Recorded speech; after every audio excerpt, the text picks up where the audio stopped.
step up, stand out, or get lost in the shuffle. Tell him, 50. 50. I mean, the draft is the draft, man. I love the #1 picks, but I'm an underdog. You probably like me better when I'm down, but I'm up. I'm on my A game, I'm about to go nuts. The underdog, I stay on top. Everything I touch turn to gold now, watch. Hard work, focus, dedication, practice, discipline. I hope you're listening. My recipe for success, I'm the best, I'm the bomb. Haters can't believe it, I'm on. What's up? How you like me now? How you like me now? How you like me now? How you like me now? How you like me now? How you like me now? How you like me now? You dominate. Someday you'll be on top. You devastate. Someday you'll be a national name. The path to that someday starts today. Let's get this thing started. It doesn't matter if you're the first pick, the 75th pick, or the last pick. This is your moment to shine. It's time. I made it. Today is a new day.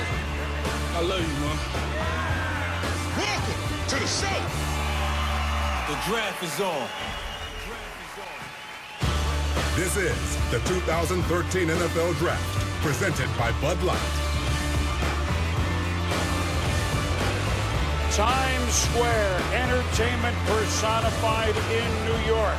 Thursday evening, lots of big shows in the Big Apple.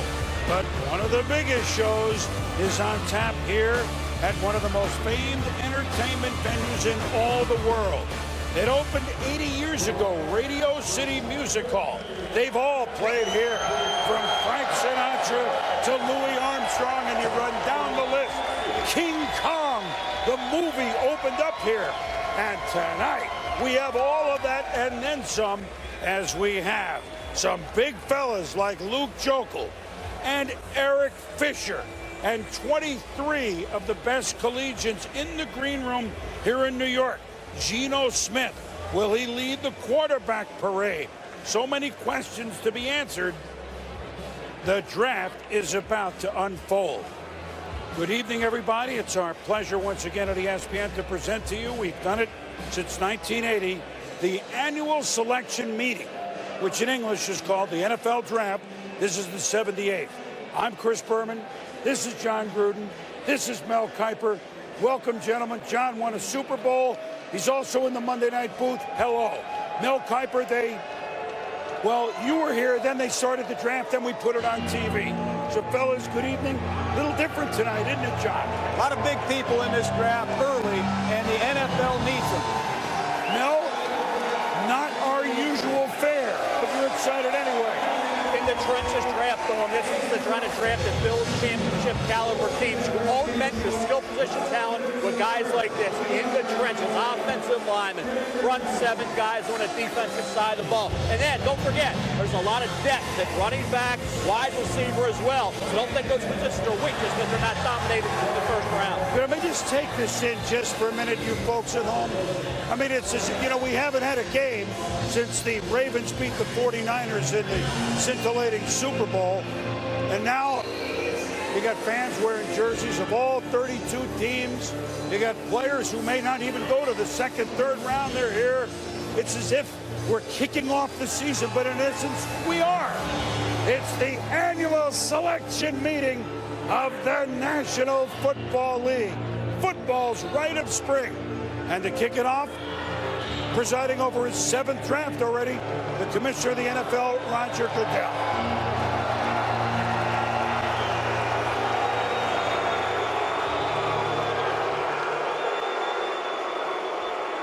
Good evening, and welcome everybody to the 2013 NFL Draft. Thank you to all the fans here in Radio City and those of you watching around the world. We appreciate your tremendous support. Let's remember tonight those we lost last week in the explosion in West Texas. And we remember the people of Boston, the victims, first responders, law enforcement, and other heroes. We stand with Boston and we stand strong for our freedom.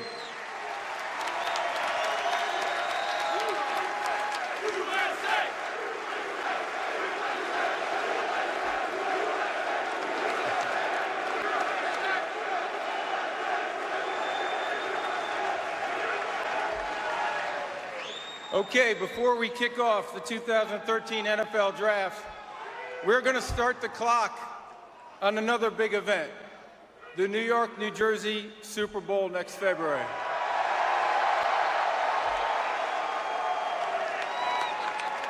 I'm joined by two legendary quarterbacks who know what it means to this area to be in the Super Bowl.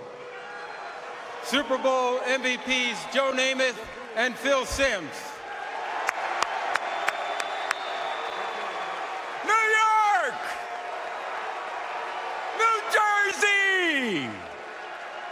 Super Bowl 48. Is that it? You done? You are officially on the clock.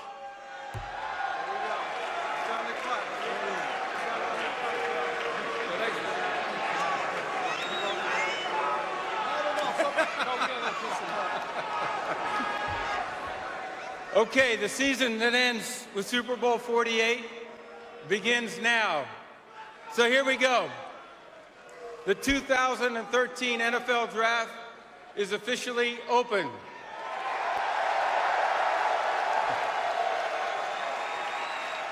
The Kansas City Chiefs are now on the clock. Can we just say one thing? If you're going to bring Joe Namath out, I'm ready for some football, all right? I mean, it's Broadway Joe right here on Broadway. So we're ready for football. And so they are in Kansas City. You saw Joe and Phil. 10 of the last 12 years, a quarterback has gone #1 in the draft. It's almost de rigueur, if you will. Only 3 times since we had the common draft back to the 60s has a tackle gone first. We had it with Jake Long in 2008. We had it with Orlando Pace in the 90s. We had it with Ron Yeri, 1968. He's in the Hall of Fame. But this is unusual for either Eric Fisher or Luke Joeckel to be picked first by the Kansas City Chiefs. Reflection of what's there in the draft, what's not there in the draft. Or are these guys so good, Mel?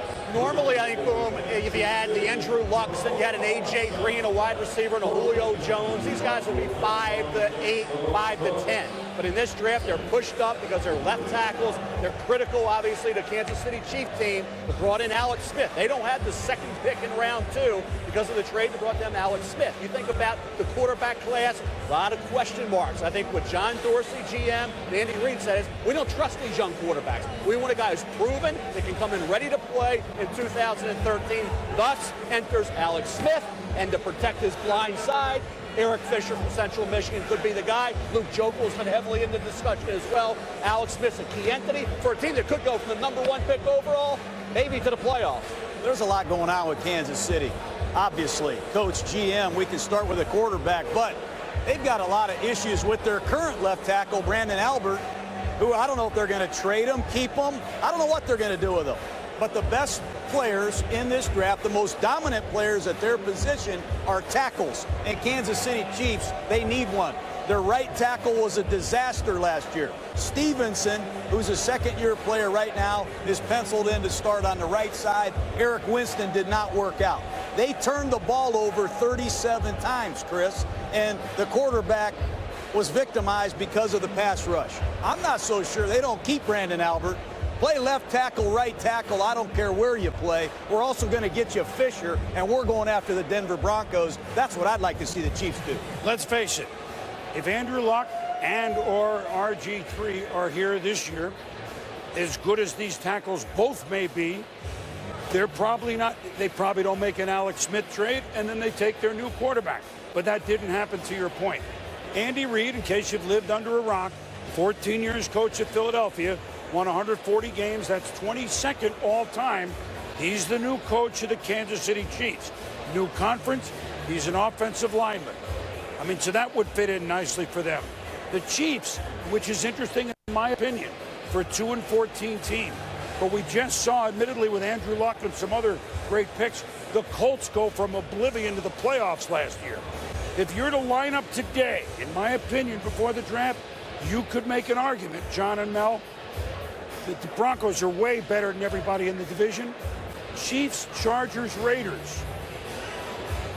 Chiefs don't look like a 2-14 team with some of the moves they've made at the moment. Chris, if we sit there and watch a Pro Bowl together, Kansas City has 6 Pro Bowl players. Now, that's another story. I don't understand the Pro Bowl. But if you have 6 Pro Bowl players, that's how many the world champion Baltimore Ravens have. And if you're telling me we can add Eric Fisher and maybe keep Brandon Albert, you've already added Sean Smith and Dante Robinson to play corner. This team can not only challenge Denver, they can overtake Denver. They've augmented the roster by going out and doing things over the last couple of months. John Dorsey, the new GM, has to not force everything to be done on draft day. Case in point, Alex Smith. They could have had a Geno Smith #1 overall. They could have traded down and got Geno or Ryan Nassib, but you don't trust the young quarterbacks. This is not Andrew Luck or RG3 or even Ryan Tannehill to have available this year. You have to go with what you have. And in this draft, the best players, in my opinion, line them up. 1, 2, 3. It's Joeckel, Fisher, and Lane Johnson from Oklahoma. So for the Kansas City Chiefs, you bring in Alex Smith, a pocket passer. You got to protect this blind side. Real quick, because we've got time. So the difference of these 3 tackles, all of whom may go in the top 5, what is it, Alan John? I'll say this right off the bat. If it does happen to be, say, Eric Fisher from Central Michigan over Luke Joeckel, it's amazing just to say Mid-American Conference beat the SEC. That's amazing right off the top. Secondly, we talked about the Senior Bowl and staying for your final campaign. Eric Fisher was there. He goes to the Senior Bowl in Mobile, has a great week. Luke Joeckel comes as a junior. He's in the clubhouse, okay? Eric Fisher went to the Senior Bowl and got an eagle, while Joeckel was in the clubhouse. That could have maybe been enough when the coaches are down in Mobile watching. A lot of these guys for the first time, John. That could have been the pivotal moment that allowed Eric Fisher maybe to beat out Luke Joeckel for the #1 pick. I agree, and it's like last year when it was RG3 and Andrew Luck. You got the first pick, you take Andrew Luck. Had you taken RG3, things would have worked out. These are 2 outstanding young men. They're very talented. I think Fisher wins out because of his overall athleticism. It was rare. His short shuttle times, his 40-yard dash, his broad jump, you name it. There's a little more athleticism in Fisher than Joeckel. I think that's why Fisher wins. Photo finish. Fisher ran a 5.05 at the combine. Luke Joeckel ran a 5.30. So if you're going to separate, there's some numbers there that will lead you to Eric Fisher. All right, let's go quickly and bring in Mr. Outside, Chris Mortensen. What do we know on this? Well, Boomer, listen, they're sitting there, and you talked about Brandon Albert and the Miami Dolphins. The Dolphins and Chiefs, as Ed Werder reported earlier in the day, have agreed to put those talks on hold in terms of a trade between Kansas City and the Dolphins for Brandon Albert. One reason why is the Dolphins want to see what's there for offensive tackle. Hey, they have enough draft ammunition to go up top and try to get a Luke Joeckel, who they'd love to have. But it's unlikely that the Chiefs would trade all the way down to 12, or the Jaguars, for that matter, who pick next. Now, Eric Fisher, quick story on him from Butch Jones, his coach at Central Michigan. They were inspired by Joe Staley's success, also at Central Michigan. Joe Staley, a track guy who they saw put on a lot of weight and become a star in the NFL, left tackle out with the San Francisco 49ers. And Fisher, 240-pound guy they saw play basketball, and Butch Jones said, we said eat some extra peanut butter and jelly sandwiches. Starter is a true freshman and expects to be the #1 pick tonight. Will be disappointed if he's not, according to Butch Jones. Well, he'll be able to afford a lot of peanut butter and jelly sandwiches if that goes. Joe Staley, by the way, part of that 49ers outstanding line, Central Michigan, 28th overall draft pick, which was an eyebrow raiser. He's Central Michigan offensive line, really? He, of course, a Pro Bowler, an outstanding player. That's back in 2007. So now here you go, 2 offensive linemen from, look, the Mid-America Conference has been sent, Ben Roethlisberger. This is not out of left field, but yet the #1, would you be worried that except for a couple of big-name schools, he didn't play, quote, big-time competition? Would that worry you? No, he's not the athletic director. When he did play against Iowa, Michigan State, and in the Senior Bowl against top competition that the NCAA has to offer, this kid rose to the challenge. I think the upside is huge. We all know Andy Reid. this is not Andy Reid's first rodeo. He selected and made trades for some of the best tackles in the NFL. He's going to do the right thing. He and John Dorsey are going to get a heck of a player today. Well, it's interesting with Eric Fisher. You think about coming out of high school, where he was as a freshman, 245 pounds, not recruited by anybody. He was not heavily recruited by the major universities. Luke Joeckel, on the other hand, Alabama wanted him, LSU wanted him, Oklahoma wanted him, Nebraska ends up at Texas A&M, and the SEC, Big 12 formerly, and a kid from the Mid-American Conference comes out of nowhere, and I really believe if he goes #1 to the Kansas City Chiefs, the reason was those practices down in Mobile in the Senior Bowl. That was his great opportunity to seize control, and he took advantage of it. But as I said, Luke Joeckel was a junior, couldn't go to the Senior Bowl. Well, the Chiefs, you might as well, you waited since you finished 2-14.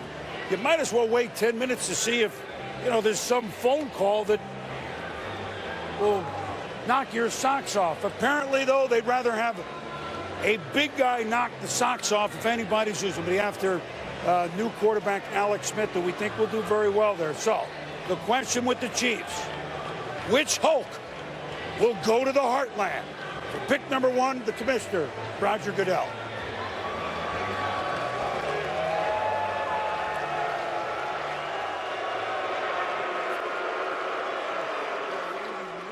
With the first pick in the 2013 NFL Draft, the Kansas City Chiefs select Eric Fisher, tackle, Central Michigan.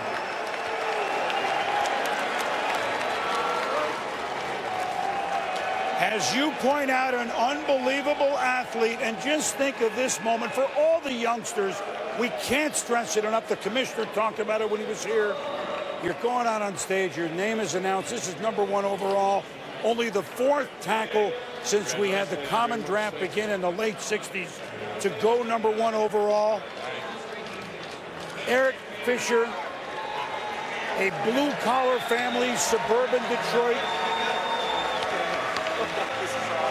Now drafted by the Kansas City Chiefs, and the handshake and the hug with Commissioner Roger Goodell. I'll tell you, we talked about, John mentioned Brandon Albert. What Eric Fisher does give you is proven versatility. He was a starting right tackle, starting right guard, and then solidified that left tackle spot late in his college career at Central Michigan. You see what he finished up at, 6'7" and a quarter, 306 pounds. You watch him here. He actually played down to the level of competition. Some of his struggles came against teams and opponents that he should have dominated. Was okay, not great. When he had to rise to the occasion, he did. This kid has outstanding feet, very athletic, did 27 reps at the combine. So you think about here, it was 30 reps at 225. You think about running a 5.05 40. Luke Joeckel ran a 5.30 40. So when you think about a guy like Eric Fisher, can he come in right away, John, and be the starting left tackle day one?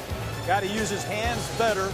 He's got to play with more strength. You worry about 6'7" tackles playing with leverage. He's going to go to a program and play for Andy Reid, a man who's had Trey Thomas. He traded for Jason Peters. He's going to fast-track Eric Fisher, rely on his work ethic. Hey, this is what America's all about. A kid that comes from nowhere to the #1 pick in the National Football League draft. This is a great night for me. I love seeing things like this.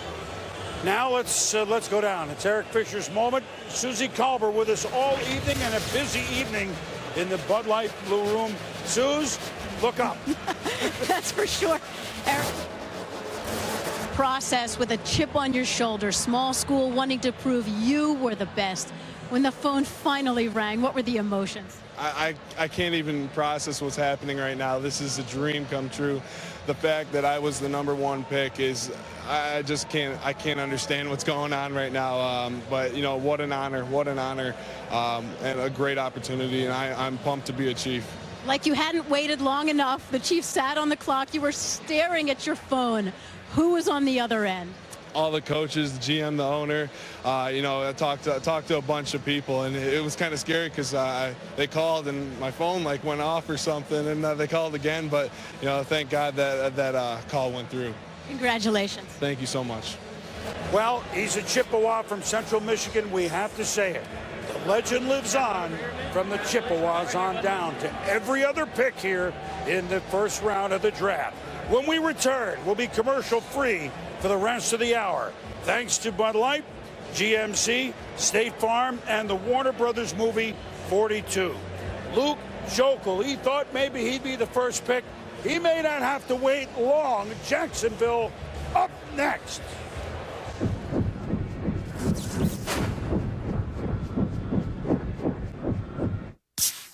It's the end of an era. All the parties, the stories. I'm gonna miss your smell. You were my first. What? I knew it.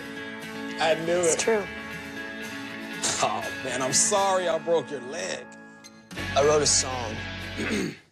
Sorry. Here we go. Keep the good times going with crisp, refreshing taste of Bud Light. Here we go. Whoa. Check out this new couch.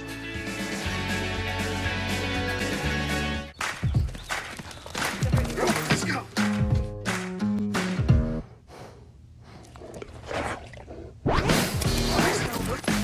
Flat folding seats plus smart slide entry. The engineering of one detail means you won't always need the other. That's professional grade. Introducing the new GMC Acadia. Now lease the 2013 GMC Acadia SLE for around $299 per month. Up next for Career Day, quarterback Aaron Rodgers. That State Farm agent said she helps people. What do you do? I play football. That's not a job. Well, Did you save my dad hundreds with the discount double check? no, but I was MVP last year. Mr. Hubble says trophies are for people with self-esteem issues. Who's Mr. Hubble? That's Rod Hubble. No, it is not. For savings, we're best in class. Hey, Roger! Discount double check! Get to a better state. State Farm. This April, I'm just a ball player. You a hero. 42 knocks it out of the park. It's a rousing crowd pleaser. 42 will make you believe in heroes again. 42, the Jackie Robinson story. Rated PG-13.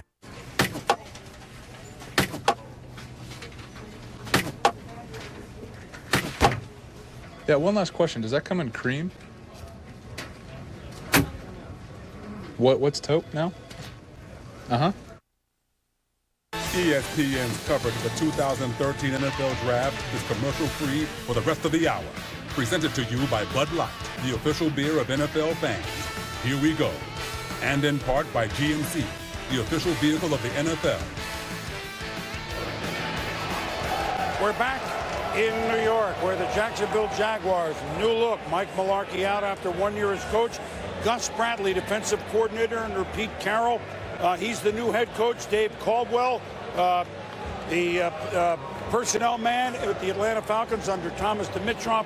He's the new GM. They had Maurice Jones-Drew hurt most of the year. They've got new uniforms. Drew is back, we hope. New uniforms. They're hoping it'll do what the Tampa Bay, when they took the Devil Rays off, they had new uniforms, and the Rays, they were going. By the way, plenty of tickets available for Kansas City at Jacksonville. And it's a week one game, so we're getting you ready for that.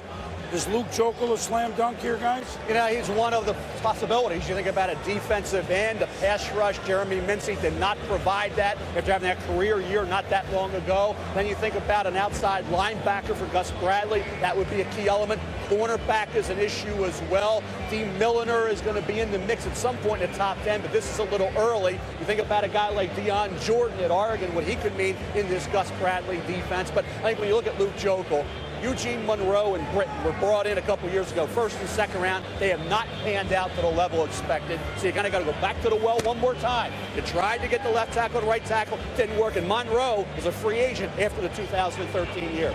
Yeah, they're 29th in offense. They're 30th in defense. You can change coaches all you want. They got to get some players in there in Jacksonville. The best player that's available right now is Luke Joeckel. They haven't had a left tackle in Jacksonville like this since Tony Baselli. Eugene Monroe has been highly touted, but he hasn't delivered. They've tried everybody at right tackle. I'd be shocked if they don't take Luke Joeckel and feel real good about it. So here's Jacksonville and the second overall pick.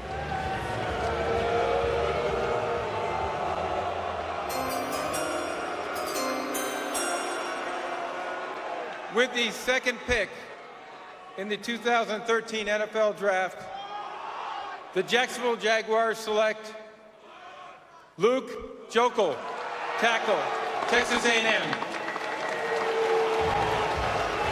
You know what, John? You mentioned the name. Look at Luke here for a minute. Does he look like a 22-year-old Tony Baselli? He actually plays like him, too. Well, I'll tell you what. Baselli was the second overall pick in the 95 draft, the first pick ever in Jaguars history. That worked out unbelievably. They're hoping this will be the same. Joeckel's just a puppy, Mel. He's only been in College Station for 3 years. He's done it in 2 conferences, 2 completely different systems, and he can handle the edge. He's a very good pass protector, and it's hard protecting for Johnny Manziel because you don't know where the launching spot is.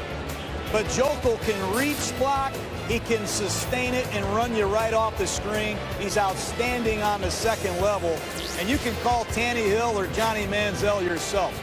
I called him Dr. Jekyll and Mr. Hyde. I didn't see enough nasty Mr. Hyde-type play, but it was the nature of their offense. But this kid's a technician. He's reliable, he's tough, he's durable, and he's smart. And when you put him at tight end in an unbalanced line, he can rock you. I like the pick a lot, Mel. Think about durability, Johnny. He was out there game after game for a Texas A&M offense and put up the numbers, obviously, to allow Johnny Manziel to win a Heisman Trophy. You think about the ability to run the football. They could. Think about playing as well for Mike Sherman in 2 different offenses. You think about a guy who is a player who can deal with counter moves very effectively in this pass-happy NFL. Power gives him a little trouble, but counter moves, secondary moves, he has no trouble adjusting to. Luke Joeckel is technically and fundamentally ready for the NFL.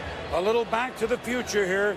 The first time that offensive linemen have gone 1-2 in the draft since 1968. Ron Yeri went number 1, Vikings. He became a Hall of Famer. Bob Johnson, the first pick as Bengals head coach by the great legendary Paul Brown, center. He played for many, many years. So maybe we're going back to that time with these 2 guys. So now, the Oakland Raiders, you remember them, don't you? Sure do. They are on the clock, the Bud Light Fan Forum. Here are some questions from Twitter using #FanForum. After the Carson Palmer trade to the Raiders, who acquired Matt Flynn from the Seahawks, need to draft a quarterback with the number 3 overall pick. So, do they? Or they just go with Matt Flynn? I mean, they're resurrected, changing everything there in year 2 of GM Reggie McKenzie and head coach Dennis Allen. Well, if anybody knows Flynn, it's Reggie McKenzie because he was with Flynn in Green Bay.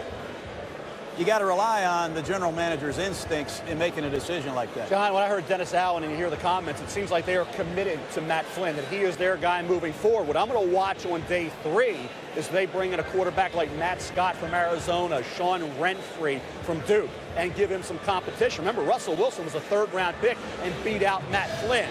Does the Oakland Raiders decide? Do they decide just to leave Matt Flynn alone and let him seize control in that locker room of this football team? That'll be interesting to watch as we move forward into day 3 on Saturday. Now, they haven't had a 1st-round pick. This is the first one in 3 years.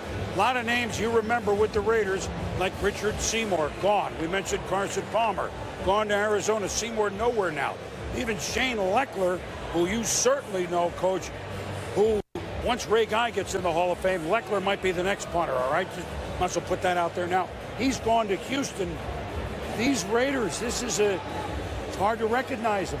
That's a great way to put it, Chris. They've had salary cap issues that are significant, a lack of draft choices, and it's really caught up to this franchise. They don't have a lot of recognizable players. It's critical right now that they just look at this 3rd pick, take the best player on their board. Might be Lane Johnson from Oklahoma, might be Barkevious Mingo, great pass rusher from LSU, and I'm sure they're entertaining the possibility of trading back and acquiring some more picks because they could sure use them. They've got nothing from their 1st-round pick. I mean, they didn't have one last year or the year before. Then you think about who they've drafted since that particular time. Orlando McClain, no longer with the football team. Darius Hayward-Bay, gone. They've got nothing in the 1st round. You didn't go back to Jamarcus Russell and Michael Huff. I mean, where are the players that went in the 1st round? They're not with the Raiders. That's been a big problem.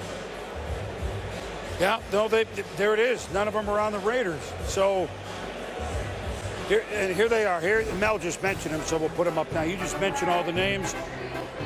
You know, Fabian Washington. Now, Robert Gallery didn't pan to the degree they thought. At least he played. But I mean, it's his not it's not exactly Ozzie Newsome doing the drafting here, right? Well, you look at that list of players on the right, that makes my heart pump right there. Again, we can criticize the past. You can raise questions for why they are where they are. Or you can say, let's address the future right now. And that's what they've tried to do. They've accumulated some picks for next year. They're going to get some compensatory picks back for all the free agents that they've lost.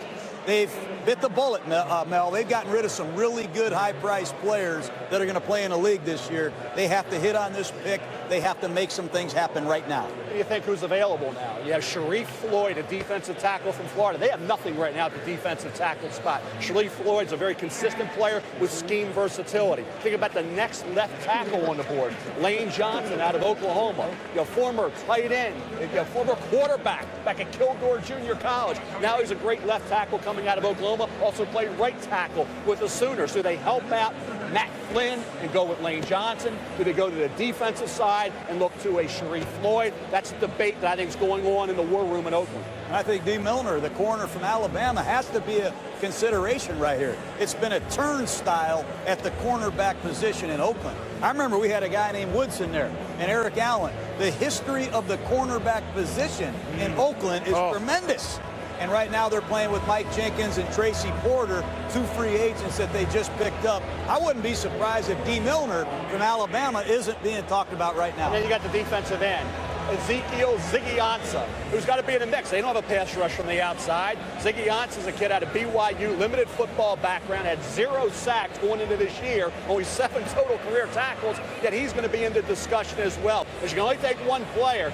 Now, what I want to see from the Raiders is, do the Raiders commit to Matt Flynn? This pick will tell you a lot if they take Lane Johnson. Because they're helping out that offensive line. You got Jared Veldeer, can do some things there. I want to see if Matt Flynn's going to be the guy moving forward. How can you commit to a quarterback that you don't know anything about? The only guy that knows anything about Matt Flynn is Reggie McKenzie. He didn't last in Green Bay. Miami didn't take him when the offensive coordinator of the Packers went to Miami. Seattle didn't keep him. How do you wait a minute, John. Wait a minute, John. Wait a minute. Wait. No. Wait a minute. Seattle. You got to be thinking quarterback. Seattle took Russell Wilson in round 3. What if Russell Wilson would have been taken in the 2nd round? Matt Flynn would have been a starting quarterback in Seattle. They got hit at the end of the day, they were very fortunate that Wilson dropped to the 3rd round, and they would have gone with Matt Flynn. Sign of the times, the Coliseum, which I used to enjoy going to, certainly for baseball, football. They're tarping off some of the upper deck. They're going to have a trade, and there you go. Well, they have no 2. We'll start with, you're only going to see 53,000 this year in your old stadium. The trade with Miami. Miami's on the clock. You got to believe that Miami goes up to get Lane Johnson. Lane Johnson is a left tackle. Jake Long is no longer in Miami. We didn't have the Brandon Albert deal. He would make an awful lot of sense. Well, I don't know if Adam will disagree or disagree, but go ahead, Adam. Morton, Adam, so it didn't take long. Pick number 3. Well, but we've heard about a run on offensive tackles, and you'd have to figure that the Miami Dolphins are targeting Lane Johnson here, the 3rd tackle in this particular draft. They've been looking for another tackle to play that line since they lost Jake Long, and this is why the Miami Dolphins appear to have made the move up to number 3, and the Raiders get all the picks that they needed to help fill out that roster for the pick that they're missing in the 2nd round for Carson Palmer. And it means the Raiders go down to number 12. And we don't know that it's absolutely Lane Johnson, but we know the problems they're having with the tackle. They lost Jake Long to free agency. They don't have a Brandon Albert trade worked out. They preferred a Luke Joeckel or Eric Fisher, but certainly they would be content with Lane Johnson right here because they run that no-huddle offense with Ryan Tannehill. They need to protect him. They've surrounded him with weapons. Boom. It looks like the Dolphins have done exactly what we talked about. Not number 2 spot, but the number 3 spot. All right, fellas, Miami very active in the offseason. Acquiring Mike Wallace, the receiver from Pittsburgh. Dustin Keller, tight end, the Jets. Daniel Ellerby, young linebacker, very good one from the Ravens. Reggie Bush is gone. Jake Long is gone. Now they're trading for the 3. Busy in Miami, including tonight. The Oakland Raiders have traded the 3rd pick to the Miami Dolphins. With the 3rd pick in the 2013 NFL Draft, the Miami Dolphins select Dion Jordan, defensive end, Oregon.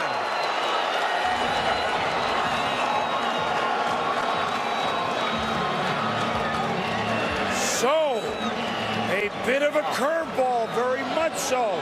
The Miami Dolphins, who will get the details of the trade shortly, defensively, ranked 21st.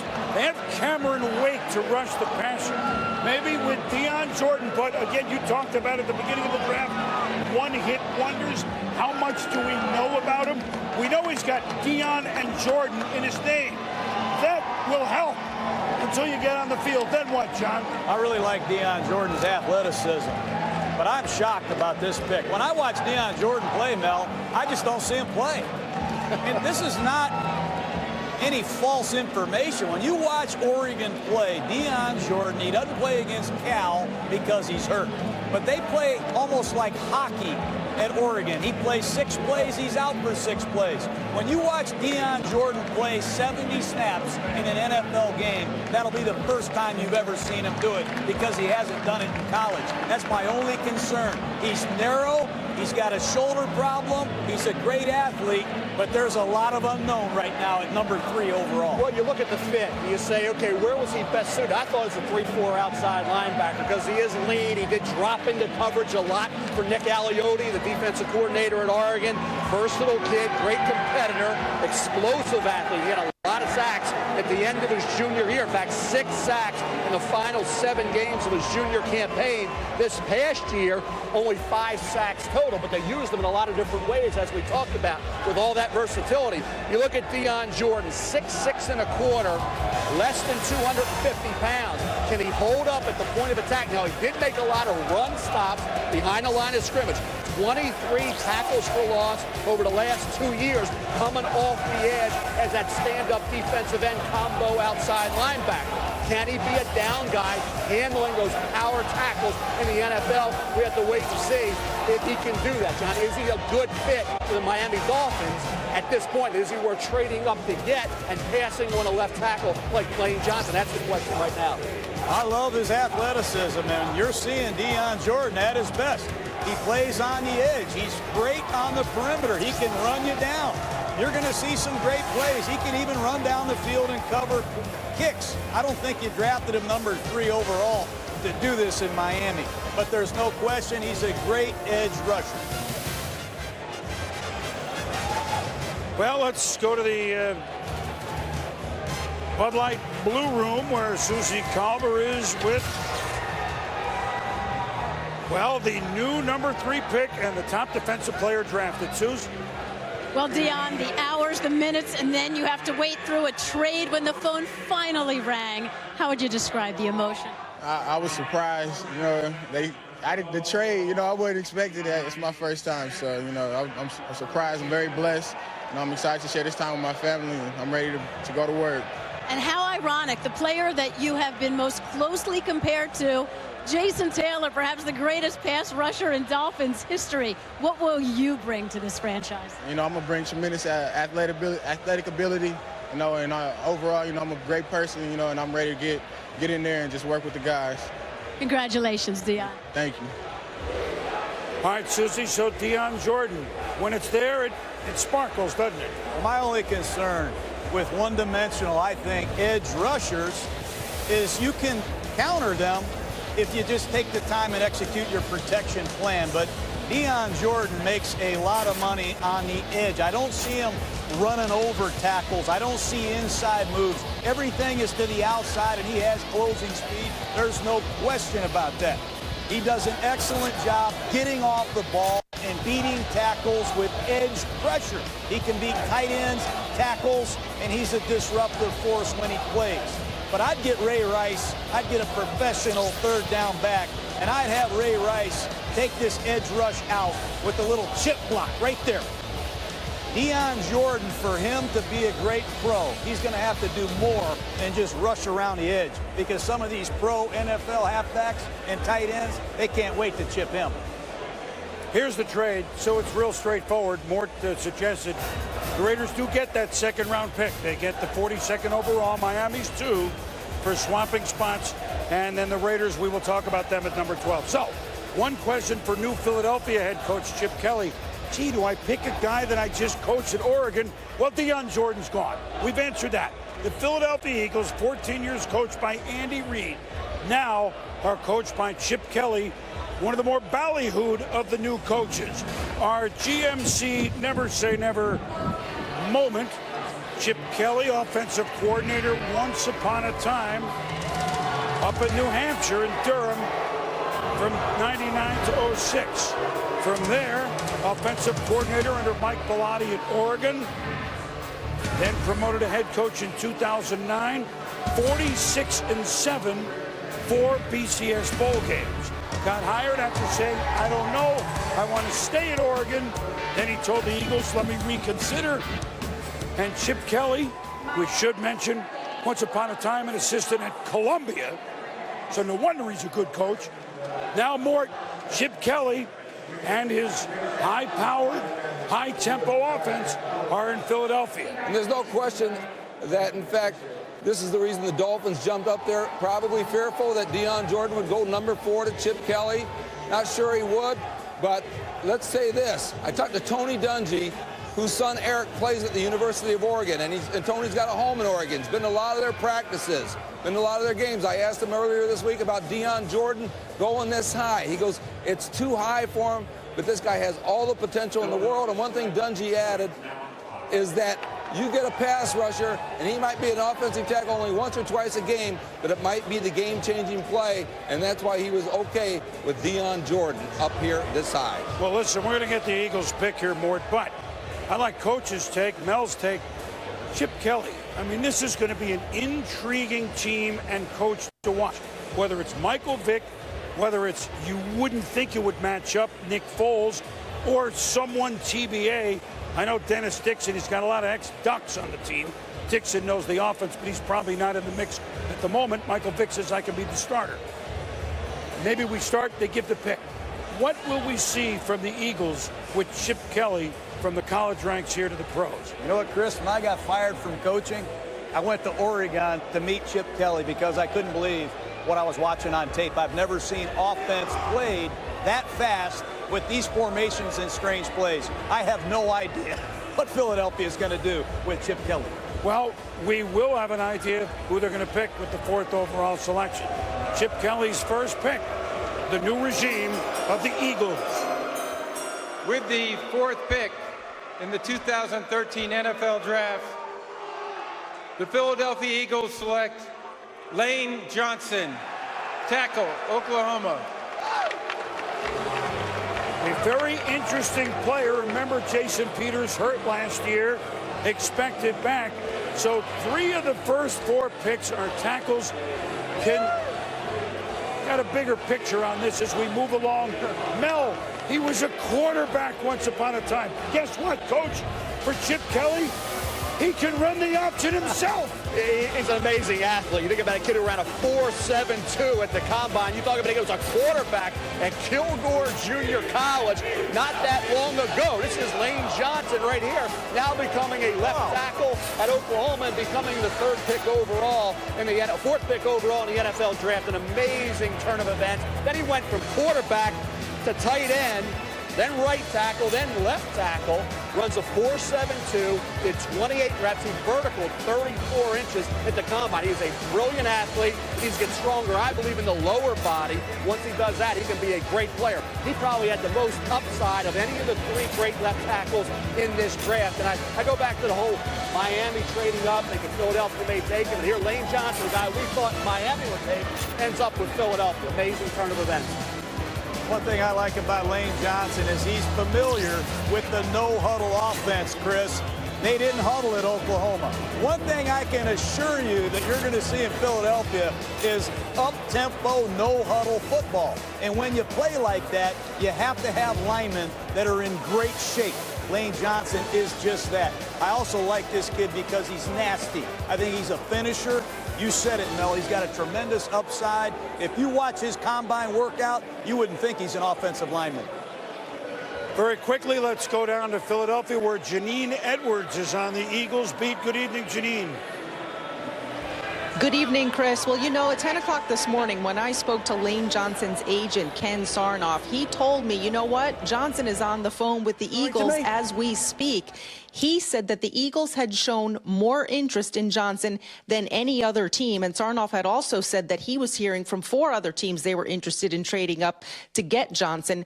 But Lane Johnson told Sarnoff he loves Chip Kelly and thinks he will fit perfectly into this system. He loves tall guys, athletic guys, speedy guys, and guys with versatility. And now let's go to Adam Schefter. And that versatility is a key word to use here, because Lane Johnson can play right tackle for the Philadelphia Eagles with Jason Peters coming back from his injury. He can play left tackle in the future for that franchise. And here's the run on offensive tackles that everybody expected, where we could see up to 6 offensive linemen go in the top half of the draft. DJ Fluker will be the next tackle to go at some point, and there are the 2 guards as well, Jonathan Cooper and Chance Warmack. A big night for offensive linemen, Boom. All right, Shefty, so let's put it in perspective. 3 of the top 4 picks are tackles. The only time we ever had 3 of the top 4 offensive linemen go in the common draft was back in '68. We told you the first 2, Ron Yeri, Minnesota. Bob Johnson is the Bengals center. And then Russ Washington, who was quite a tackle for the San Diego Chargers, 1, 2, 4. This is a draft. You're going, okay, last year we had Luck. We had RG3. This is a draft, fellas, that I think it's like Lego, all right? You want to build a fort. Now, you lay those Lego pieces out, right? Here's the foxholes. Here's the cannon mounts. Here's the flags. Here's some really... You still need those squares and rectangles, right? And isn't it the same in building a football team? This is one of those years. This is squares and rectangles in building the Lego fort. Right? What are best available players? That's just the way this draft unfolded. The best players are the left tackles, the guards, Jonathan Cooper, Chance Warmack, DJ Fluker, right tackle from Alabama. You think about the pass rushers, a guy like Ezekiel Ansah from BYU. They'll figure to come off the board at some point in the not too distant future here. So I think when you look at this draft, it's built in the trenches. Sharrif Floyd, the defensive tackle from Florida as well. Then you get a cornerback like Dee Milliner. I think he's the top guy at that position. When will he come off the board? But this is a draft that you build your foundation of your football team. When you have a whole off season as a coaching staff and as an organization to look at the film from the previous year, and you see your quarterback getting rocked. Remember, Michael Vick got hurt. Foles got hurt. Philadelphia got rocked. I know they had injuries, but they needed another big offensive tackle. Same thing in Jacksonville. Gabbert's been hit a lot. Henney's been hit a lot. We need these big tackles. I'm glad the NCAA delivered these 3 monsters. Big fort. Now, the Detroit Lions, a team who we thought a year ago made the playoffs, they're finally on their way. Wrong.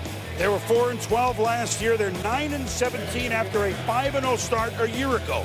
Our Bud Light fan forum question from Twitter using #FanForum. What is the missing piece for the Lions at the 5th pick? More pass protection for Matt Stafford, or look for defense? I mean, Matthew Stafford threw for 10,000 yards the last 2 years. He threw 727 passes last year. He ought to do ads for WD-40 because, I mean, they got Reggie Bush, 9 new starters, but defensively they gave up 49 touchdowns. The Lions we thought were coming, they weren't. What's needed here, guys? They lost both their pass rushers. Cliff Abrams in Seattle. I don't know where Vanden Bosch is. They need a pass rusher. They also need a corner. This secondary has been decimated by injury, and they have been shredded the last couple years. I think it's Dee Milliner or the top pass rusher left, which is Barkevious Mingo. I think how you look at it, John, had Lane Johnson been here, there would have been a heck of a discussion because he helps out your franchise quarterback, Matthew Stafford. You got to get this division. You got to get after Aaron Rodgers. You got to get after Jay Cutler and now Christian Ponder. And you got Ezekiel Ansah on the board, or you can go to the back end where you can't defend anything. The back end has been awful. Now you have a Dee Milliner there. You think about this team. Cliff Abrams had 29 sacks the last 3 years. He's in Seattle. Ansah or Milliner are the only way I think Detroit can go. You know what? But you look at them. Here's Stafford, 10,000 yards. Calvin Johnson broke Jerry Rice's record for receiving yards. Here's Ndamukong Suh. Here's Nick Fairley. It's not like, well, what is this team? This team actually has an identity, but just is not at the moment a winning one. Will this be the start? John likes Mingo. do like Mingo. He's a good pass rusher. He'd be great with Sue and Fairley applying pressure up the middle. Okay, we have a special guest to announce Detroit's selection. Please welcome one of the greatest players in NFL history and the cover athlete of Madden NFL 25 as selected by you, the fans, Hall of Famer Barry Sanders.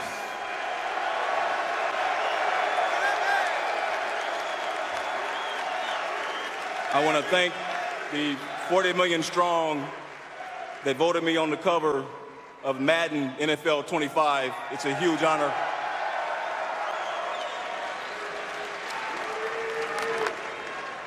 With the 5th pick of the 2013 NFL Draft, the Detroit Lions select Ezekiel Ansah, defensive end, BYU.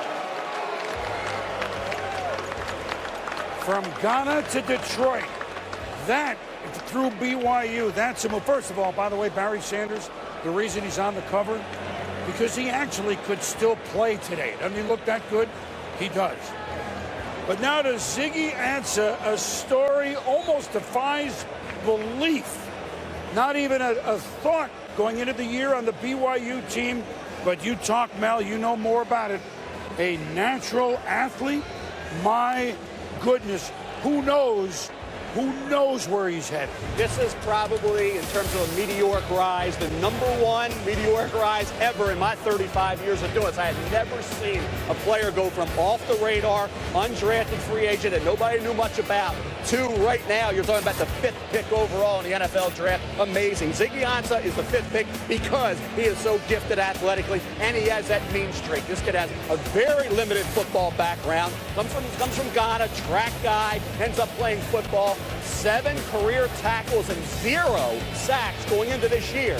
Only started a handful of games and started with game 4, only 4.5 sacks. Yet because he's 6'5 1/4, 271 pounds, he runs a 4.6 40, and he's tremendously athletic. He can get from point A to point B in a hurry.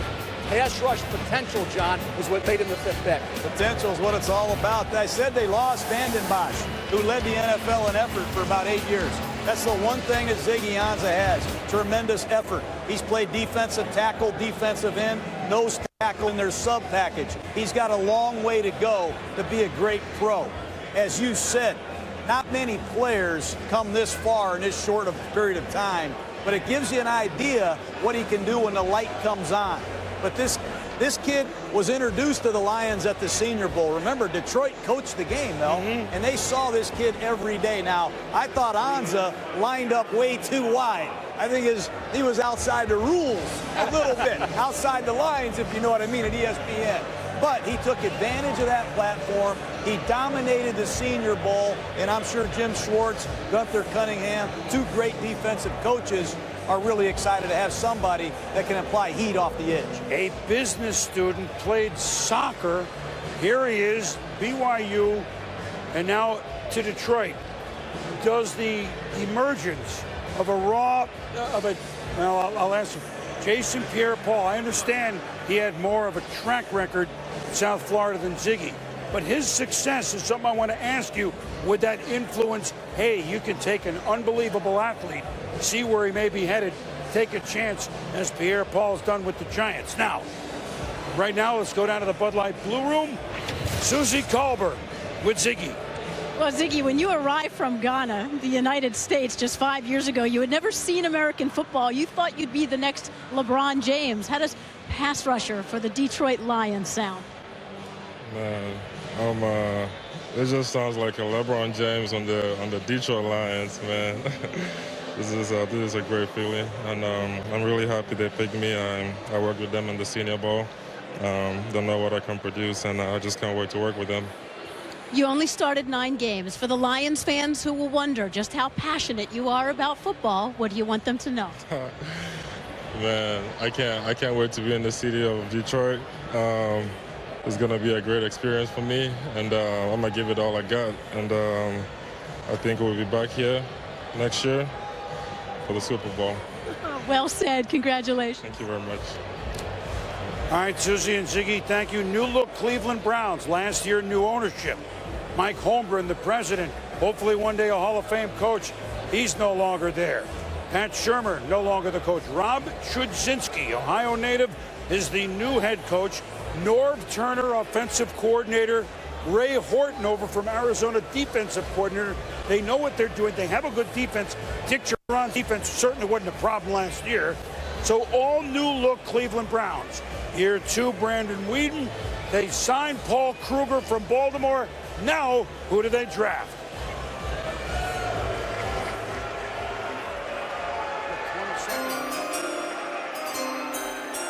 With the 6th pick in the 2013 NFL Draft, the Cleveland Browns select Barkevious Mingo, defensive end, LSU. Yep.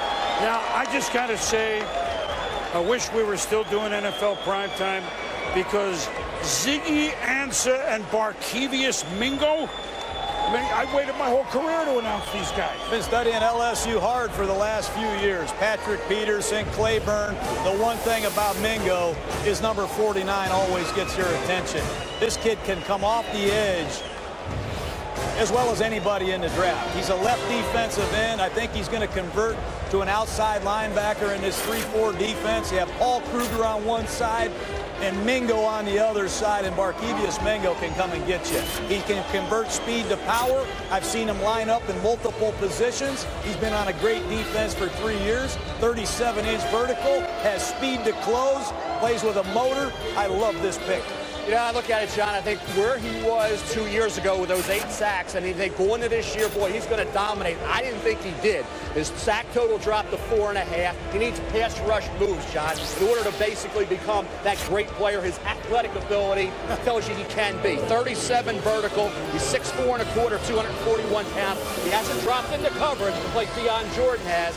You see pass rush ability. You see flashes. He's got tremendous quickness to the ball, but pass rush moves he's got to develop in order to become a heck of a player in the NFL. Develop him. I tell you, if you want to run that read option, you need a guy like Mingo to chase down these read option quarterbacks. We're going to change his name to Bingo, Kuiper. Well, let me say this. Before you can say bingo, he's got your quarterback. Cleveland Browns went out and got Paul Kruger from the Baltimore Ravens. Jabal Sheard, a former second-round pick out of Pitt. You thought to maybe make that conversion from defensive end to outside linebacker. Now you throw another outside linebacker into the mix, somebody else who can get after the quarterback. Now they got 3 guys. Obviously, Kruger's going to start. Mingo in line with Sheard. So now you got 3 guys who can get after the quarterback, but you passed on Dee Milliner, the cornerback, who could have been a hole filler. Got to play defense in that division. I mean, there's no mystery there. The Baltimore Ravens are the Super Bowl champs. The Pittsburgh Steelers speak for themselves. The Bengals make the playoffs. And also, they passed on Geno Smith. Brandon Weeden, you say, oh, Brandon Weeden's not going to be their guy. They could look at a young quarterback. Well, not here at pick 6. Thought it would be a little early. So Geno Smith, another team here. Philadelphia was one. Now Cleveland's another. They could have looked at Smith and opted to go in a different direction. I'll tell you about Chudzinski, the head coach, and Norv Turner. I've seen these two make first downs with 10 guys. These are outstanding offensive coaches. They got Trent Richardson last year. They have the great Joe Thomas at left tackle. Weeden and Jason Campbell will flourish in this Norv Turner, Rob Chudzinski offense. Now they have some players on defense that can come and get you. I like what Cleveland just did. The Arizona Cardinals, well, if you were to say at the end of the first month of the season last year, who was in first place in the NFC West? Well, you'd probably say the 49ers. No, well, maybe the Seahawks. No, Cardinals. They were 4-0. Unfortunately, they went 1-11. So that changed. Ken Whisenhunt out. He's now coordinator at San Diego. Steve Keim is the new GM. Bruce Arians, the job he did spelling and working with the ailing Chuck Pagano in Indianapolis, one of the great stories of last or any other year. Bruce Arians finally is a head coach in the NFL. They have Carson Palmer in the trade they made with Oakland. They got Rashard Mendenhall, running back, Pittsburgh, albeit he's been injured. So now they start again in Arizona, who had the worst passing offense. They couldn't block, they couldn't throw. But Bruce Arians, maybe he can work one. Carson Palmer, got a lot of juice left. 2 or 3 years, you think, John? I think he can play if he's on his feet. They couldn't pass protect. We had them on Monday Night Football against the San Francisco 49ers. It wasn't fair to evaluate John Skelton or Kevin Cobb. I think they have to look to the interior of their offensive line. Jonathan Cooper, the cleanest, safest player on the board. He could start right away, and I think he could be a tremendous center if you needed him to be. This is the safest pick, I think, right now for Arizona. Improve the interior of your offensive line. You think about the 3-4 defensive end. You think about Sharrif Floyd and what he could be. But you think about Jonathan Cooper, a kid who's the most athletic offensive guard I've seen in 35 years. He's 25, 35 yards down the field making blocks. He could also play center in the NFL. This kid is arguably, you want to say on grade, one of the 1, 2, or 3 best players in this draft is Jonathan Cooper. Athletically gifted, separated from Chance Warmack, the guard from Alabama, late in the draft process. I think you look at Sharrif Floyd as a real good player on the board. But Jonathan Cooper, as I said, we say guard, that's not exciting. Guess what? He's one of the best football players in the draft at any position. We're almost going back in time talking about a guard in the first 10 picks, aren't we? Almost go back to the 80s. Well, Chris Naoli came out of Colorado, went to the Saints. No. I'm just saying it was like a different game when guards were drafted. You know, what Larry Little, that's before that. Larry Little would lead the squad for the Dolphins. Or, well, John Hanna. We go on and on. But guards, athletic guards with the ball coming out quickly from the middle, maybe the guard blocking position becomes a little more important than it used to be with the Drew Brees type or the quick quarterbacks. No question. You're in a tough division. You got to block Justin Smith. You got to block some great players in the NFC West. They need a thumper inside. So the Arizona Cardinals, new regime there. What's going to happen in the desert? With the 7th pick in the 2013 NFL Draft, the Arizona Cardinals select Jonathan Cooper, guard, North Carolina. Let's go. You ready? You ready? So Jonathan Cooper, selected by Arizona. Adam Schefter, weigh in, please. Boom, we're going to have the trade that shakes up the first round coming up right here.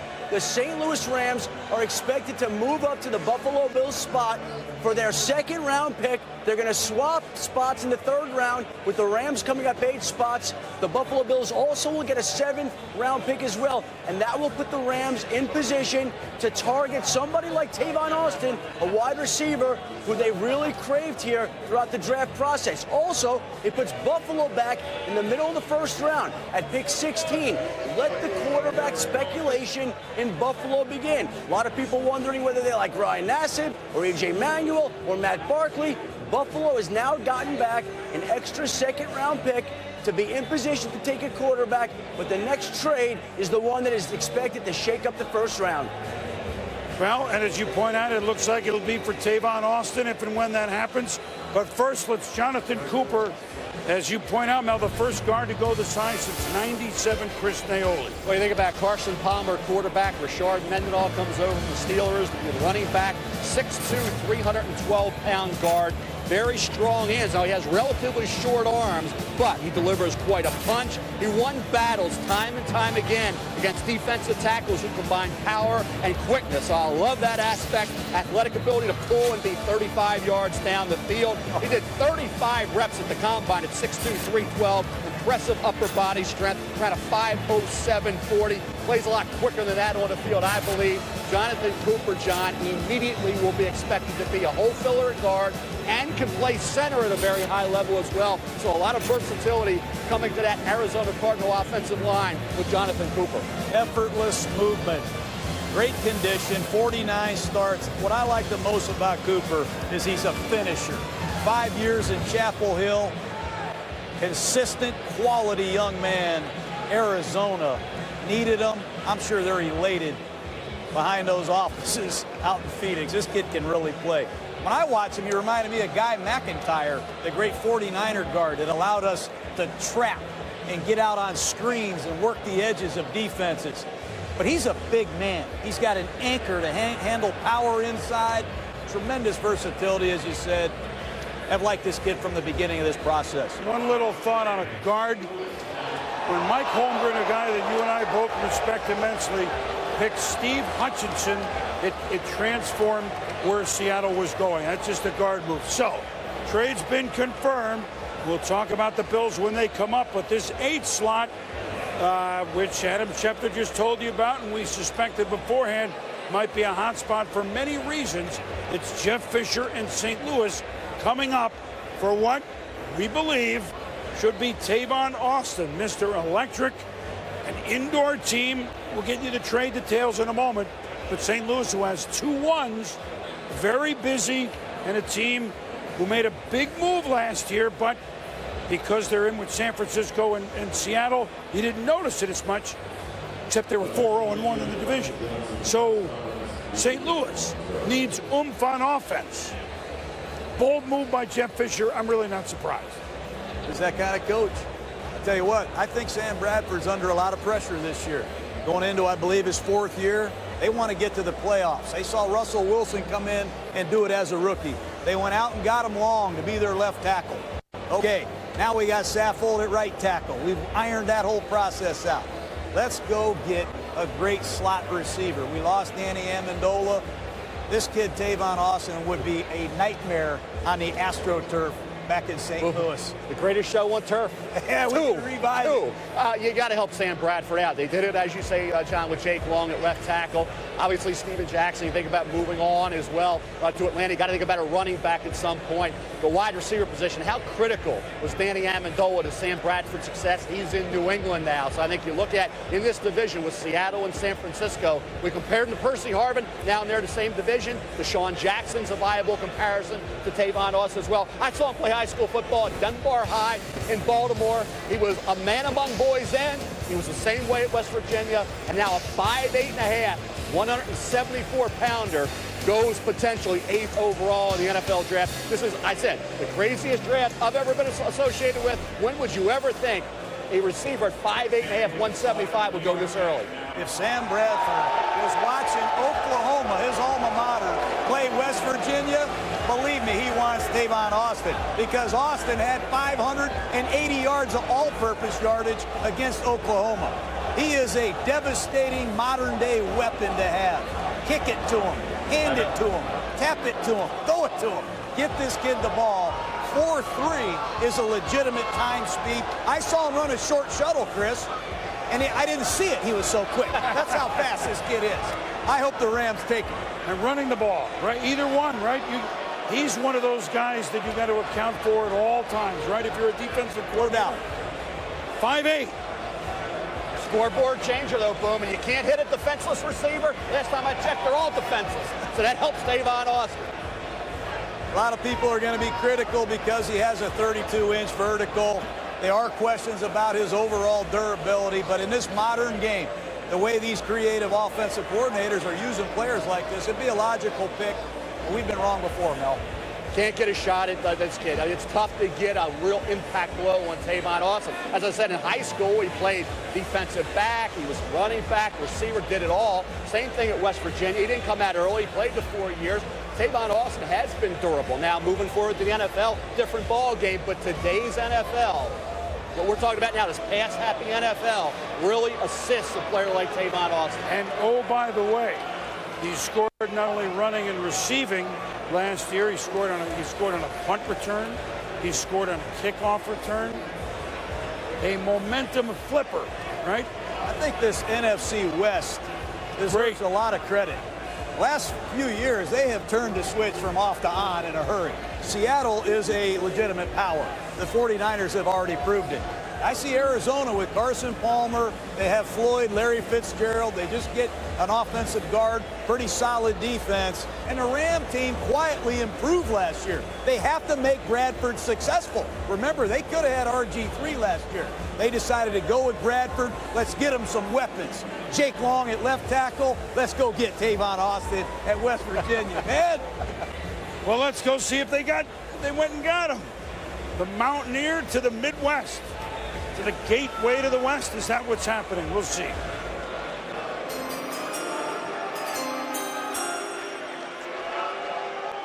The Buffalo Bills have traded the 8th pick to the St. Louis Rams. With the 8th pick in the 2013 NFL Draft, the St. Louis Rams select Tavon Austin, wide receiver, West Virginia. Oh, I like it, Chris. Well, you're right. This is an under-the-radar team that didn't lose a division game last year to the end to Seattle. 4-1-1. Interesting. They can rush the pass. You loved it. He was your favorite player in the draft, wasn't he, John? He sure was, Chris. Great punt returner. I think you just have to have a creative mind and let it go to work when you get Tavon Austin. He ran the ball 72 times for 650 yards, 114 catches. He can stretch the field vertically. He's outstanding after the catch. This is a highlight film that would take us a while to get through. I think it's a great pick for St. Louis, Mel. 214 receptions the last 2 years. John, the kid is a proven entity. You see him there. You can get him the ball in a variety of ways, and he will change that scoreboard. He's a heck of a weapon in space. He's lethal, and he's been that way forever. I mean, this kid has been also what I like about Tavon Austin, great kid. He's not a me and I guy. He's a we and us guy, and that's a rarity in wide receivers in the NFL these days. Let me say this too, Mel. The one thing that impressed me the most when you're talking about a 174-pound man playing pro football, I have never seen this kid take a flush hit. He's a hard guy to tackle, let alone get a flush hit on. He used good common sense when not to get out of bounds. Electrifying playmaker. Great day for St. Louis. So the Bills get the St. Louis Rams second-round pick. The team swapped thirds, and the Bills pick up a 7. For allowing the Rams to go up to take Tavon Austin. And now, the Rams still have another first-round pick. Don't forget at 22. The New York Jets have 2 first-round picks. Number 9, which they earned on their own at 6 and 10, and number 13, which they got earlier in the week with the trade of Darrelle Revis to the Tampa Bay Buccaneers. So the Jets at 9 and 13. John Idzik, new GM Mike Tannenbaum out. Rex Ryan still there, and at the Jets headquarters are Sal Paolantonio. Sal, good evening. Good evening, Boom. Well, it's pretty clear that the St. Louis Rams were concerned that the New York Jets at this number 9 spot would take Tavon Austin out of West Virginia.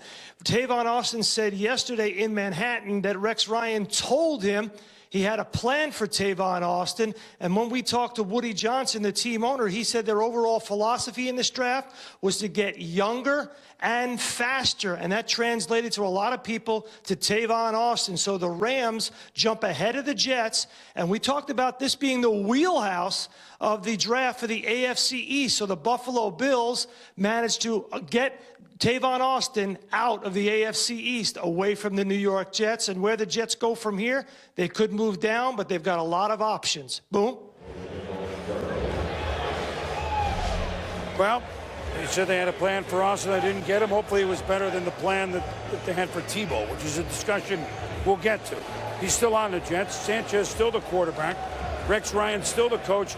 But really, with Darrelle Revis gone, the Jets are in a big rebuild. I mean, there's no other way to say it. Doesn't mean they're going to be horrible.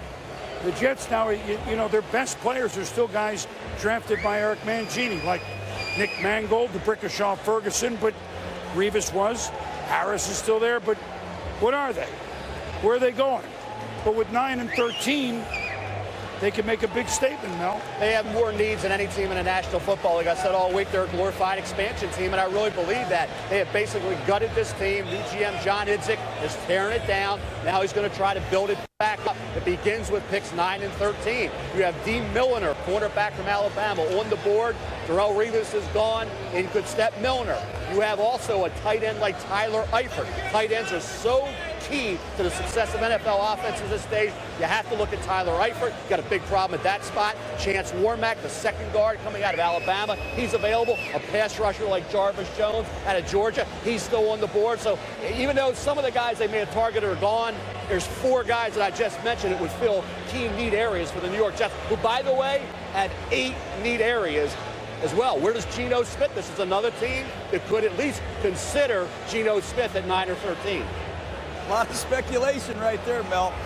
You know, when you're talking about a quarterback in New York, remember, this will be their 3rd different offensive coordinator in 3 years.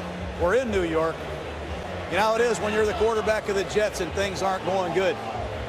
I'm sure they're considering a quarterback. I don't know if they're going to do it this high, though. If I were the Jets, I would just be thinking, how did we let Revis out of here again? I'd be looking at Dee Milliner at Alabama. I'd be looking at Chance Warmack at Alabama. I'm going to get a heck of a player that's going to start and be a quality Jet for the next 5 years. Well, I'll tell you what, it depends on how they feel about Geno Smith. If you really believe he's got a great future ahead, then you take him. If you don't, then you help out what you have, and you go with, I think, a guy that is really a key entity that he will be moving forward is Tyler Eifert from Notre Dame. Tight ends now are so valuable. He made more contested receptions than anybody, including the wide receivers in this draft. If I could come away in this draft with a player like Tyler Eifert and like a Dee Milliner, then I got a corner and I got a tight end. I'm happy. Warmack, the guard we talked about as well, Jarvis Jones. But I would like Milliner, cornerback Alabama, and Eifert, tight end Notre Dame. Glad you brought Eifert's name up. We're getting ahead of ourselves a little bit here, but with Austin, the first pressure point for we got to move and get him. Eifert might be the next. I got to go up and get him. Maybe what you just pointed out, Jets at 13. Anybody that might want to.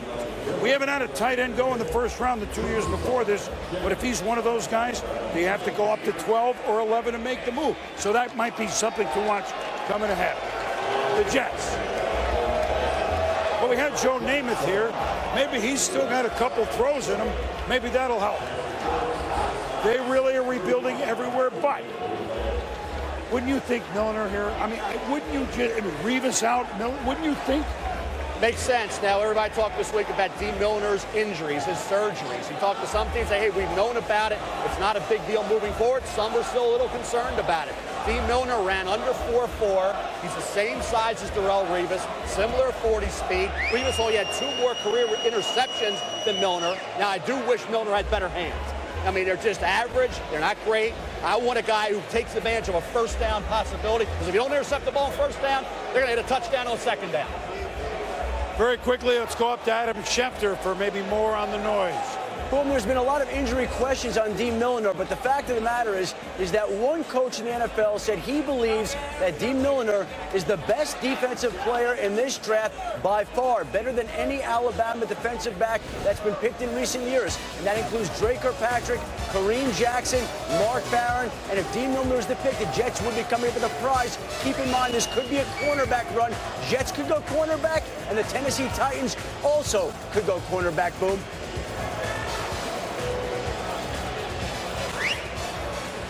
All right, Adam, thank you. Let's go down to the Jets, picking 9th and 13. Here's number 9.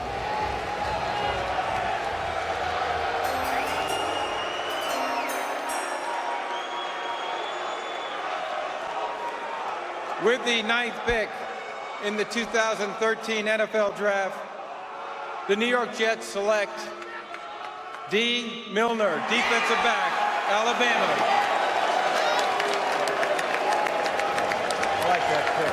Good job. Of course. Talk about the shoulder injury all you want. I'm tired of hearing about it. He never misses a start, and all he does is play really good. He's a freshman, a true freshman at Alabama. He walks in, he's a freshman All-American. He has those Nick Saban high hands I like. There's Tyler Eifert, the guy you were just talking about. Out there, mismatched size is not a problem. He can find the ball in the blind spot. He's got great instincts. What I like about Milliner, other than his coverage ability, is he's football savvy. He's been in a multiple Nick Saban defense, which is going to allow him to be a fast-track player in Rex Ryan's defense. The other thing I like is he's a tackler. I see him coming off the edge on these corner blitzes that Nick Saban uses out of the boundary, and he's a force. You got to be able to tackle to be a great corner in pro football. This kid can cover, he can tackle, he's been well trained. His shoulder's going to be fine. He'll prove it to you. Darrelle Revis went 14th in the first round when he came out. Here's Dee Milliner going 9th overall. Tough versus the run. Once he ran that 4.37 at the combine, which I think really silenced any skeptics that said, well, he looks like he's about a 4.53 guy. Runs a 4.37. We're talking about vertical in 36, not 40. Bottom line is he doesn't have Deion Sanders' hands. He doesn't have Charles Woodson's ability. Bottom line, though, is in this draft he was the best corner, and he is the next Darrelle Revis, hopefully, for the New York Jets. Well, fellas, Dee Milliner is down in our Bud Light blue room. And Susie, he's already got a home crowd working for him. He does, Dee. The New York fans actually like to pick. Yeah. Now we know Darrelle Revis, who was taken 14th overall, by the way, was traded to the Bucs. How does Milliner Island sound? Oh, it sounds great right now, man. Just I'm very happy, very excited about this moment. Thank God, thank my family, all the support. I'm just ready to join the Jets. No, the Alabama tradition continues. Mort?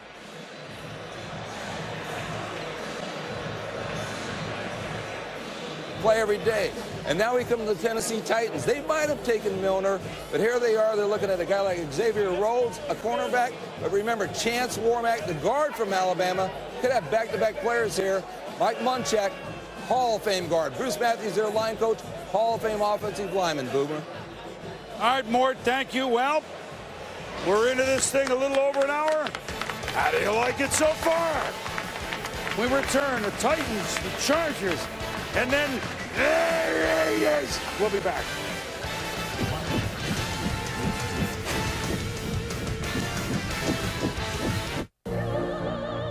Sorry I'm late. Construction in Lincoln almost killed me. Construction. And I had to pick up my tux at the dry cleaners.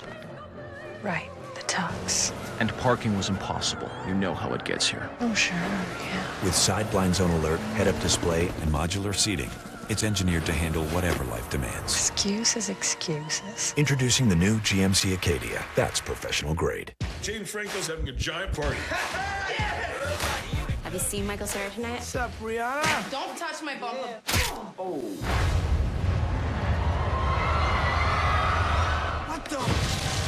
Greg! It's too late for you. You're already in the hole. Get it! Get off of your feet! Ow! Ouch! This is my game. This is my lane. Get out of the way. Oh my God! This is the end. Rated R. Yeah! That just happened. Yes, it did. No!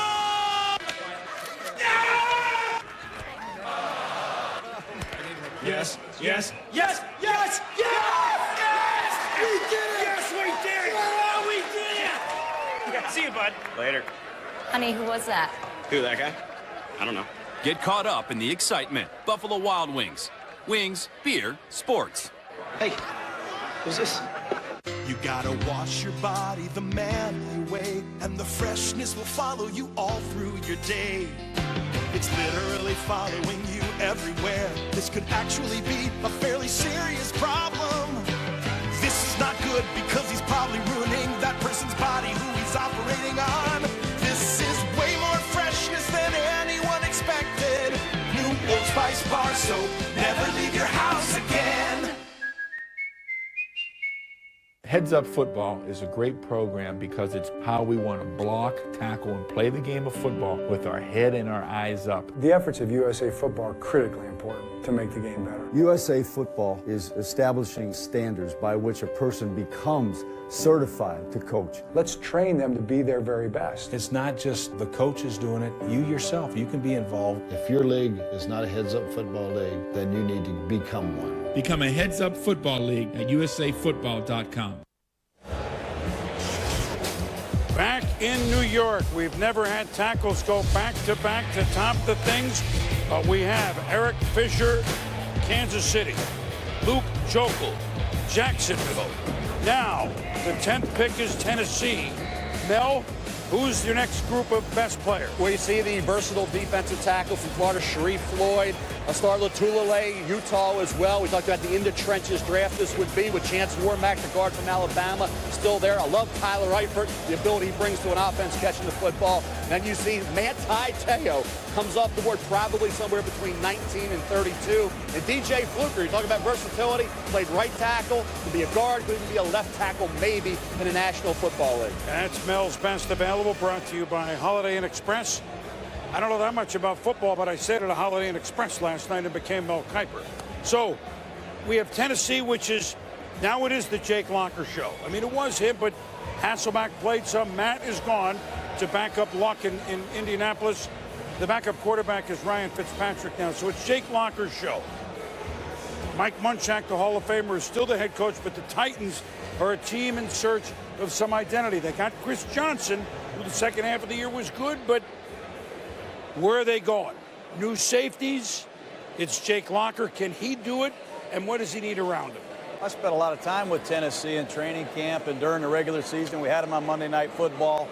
They got to solidify this offensive line. They went out, obviously, and got Levitra from Buffalo in free agency. You said it. Mike Munchak is the head coach. He's a Hall of Fame guard. Right. Let's go get Chance Warmack out of Alabama.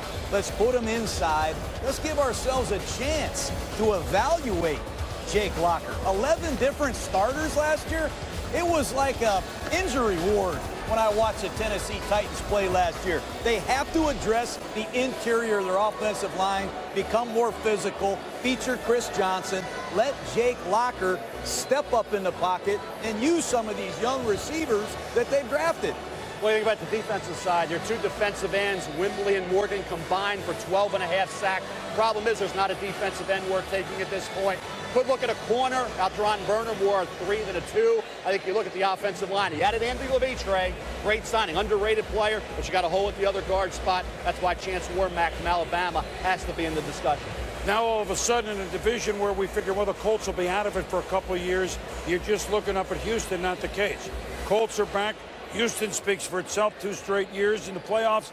Tennessee got to do something if they're going to move in this division. They're on the clock with the 10th overall pick, the Commissioner Roger Goodell.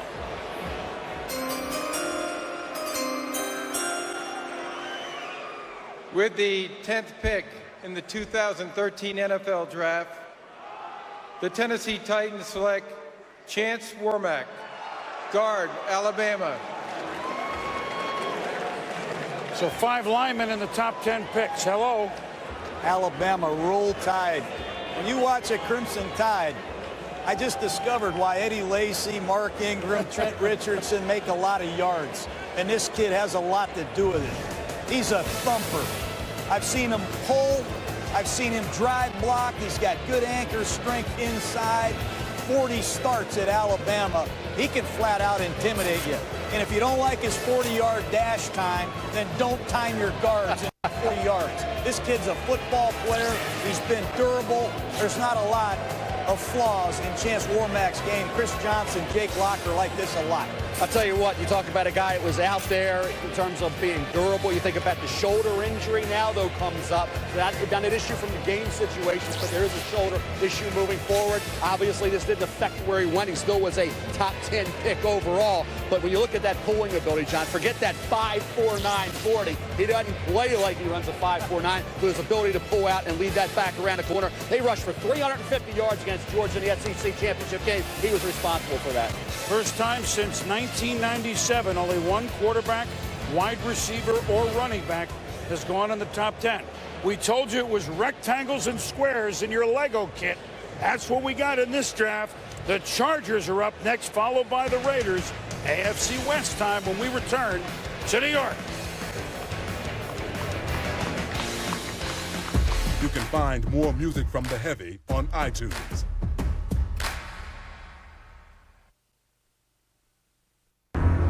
Mr. Stark, heroes. There is no such thing. Maybe you've heard of me. I'm Iron Man.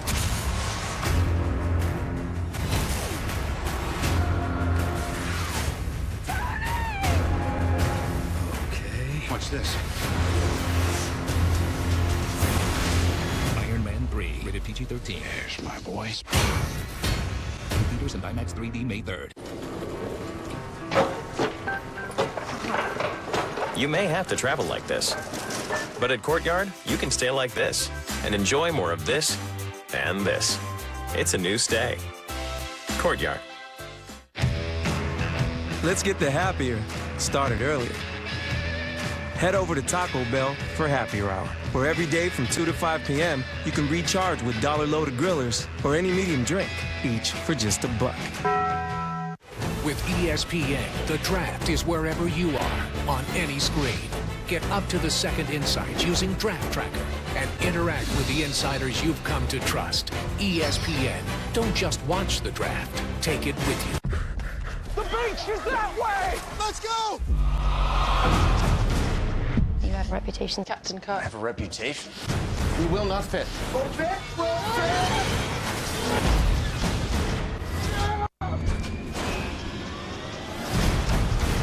3, 2, 1. You coming with me or not? Star Trek Into Darkness, rated PG-13. Morning, Brian. Love your Passat. Listen, Gary. Uh-huh. I bought the last one. Nice try. Says right here you can get one for $199 a month. Can't believe the lamestream media, Gary. They're all gone. Maybe I'll get one. Now everyone's going to want one. Can't have the same car as me, Gary. I'm getting one. Nope. Volkswagen Springtoberfest is here, and there's no better time to get a Passat. That's the power of German engineering. Right now, lease one of 4 Volkswagen models for under $200 a month. Visit VWDealer.com today. Welcome back to the 2013 NFL Draft, presented by Bud Light. Welcome back to New York, the 78th NFL Draft, Radio City Music Hall. San Diego Chargers are on the clock with the 11th pick. Big change. Norv Turner's been coached there for quite a while. A.J. Smith, the general manager, been in that role for quite a while. They're both out. Mike McCoy, the offensive coordinator, Denver Broncos. He now is in the division as head coach. Tom Telesco, learned under Bill Polian, was with the Colts. He is the new GM. Wisenhunt, the new offensive coordinator. Phillip Rivers, they've got to get blocked. He's what they got left. He needs blocking, and he needs help, and they got to stop turning it over. So what do you think they're going to do? He needs help. With the 11th pick in the 2013 NFL Draft, the San Diego Chargers select DJ Fluker, tackle, Alabama. Welcome, everyone, to the Alabama Network, because the Crimson Tide, the national champs, have just said another one. Dee Milliner, Warmack, and now DJ Fluker, no small man, is going to help Phillip Rivers stay upright. I'll tell you what, Boom, 6'4.5", 340 pounds, and that weight was down from where it had been. Think about this San Diego Charger offensive line, awful. Think about Jeremy Clary at right tackle. Could be obviously a hole filler there. King Dunlap at left tackle they brought in. He struggled when he's been a starter. Guards an issue. Their best offensive lineman, Vasquez, is now in Denver. They got major problems. This is a kid who neutralized Barkevious Mingo in a pass rush situation, which everybody thought was not going to happen. I think that showed what kind of ability he has. He's got incredibly long arms. He's a strong kid functionally. He's got that mean streak, that nasty streak you want. John, he finishes. I'll tell you what, that game against LSU made him a lot of money. I think you got to have the right system for Fluker. If you want to ram it down somebody's throat, this is the right tackle you want. He'll be the first guy off the bus. He's an intimidating physical presence. If you want to throw the ball every single snap and get in a no-huddle offense, Fluker's probably not for you. But he has a big upside. The Chargers have a desperate need for this player. I like the selection. So DJ Fluker now on the offensive line, which is quite in change for the San Diego Chargers. They had to go that direction. Now the Raiders picking 12. Remember, they traded with Miami in the third out of 3 into 12. Is this a Geno Smith spot? We'll be back. I'm sharp, I'm on point, thing from my ballpoint, pouring out my pain, I'm back on my A game, I'm focused. For me, this is just another victory, accepted. I'm stronger than the odds now, mentally. Take your pizza night from fun to phenomenal with Pizza Hut's new Crazy Cheesy Crust Pizza. This champion of cheese has 16 pockets filled with a blend of 5 cheeses. A large is just $12.99. There's only one Crazy Cheesy Crust Pizza, and it's only at Pizza Hut. Make it great.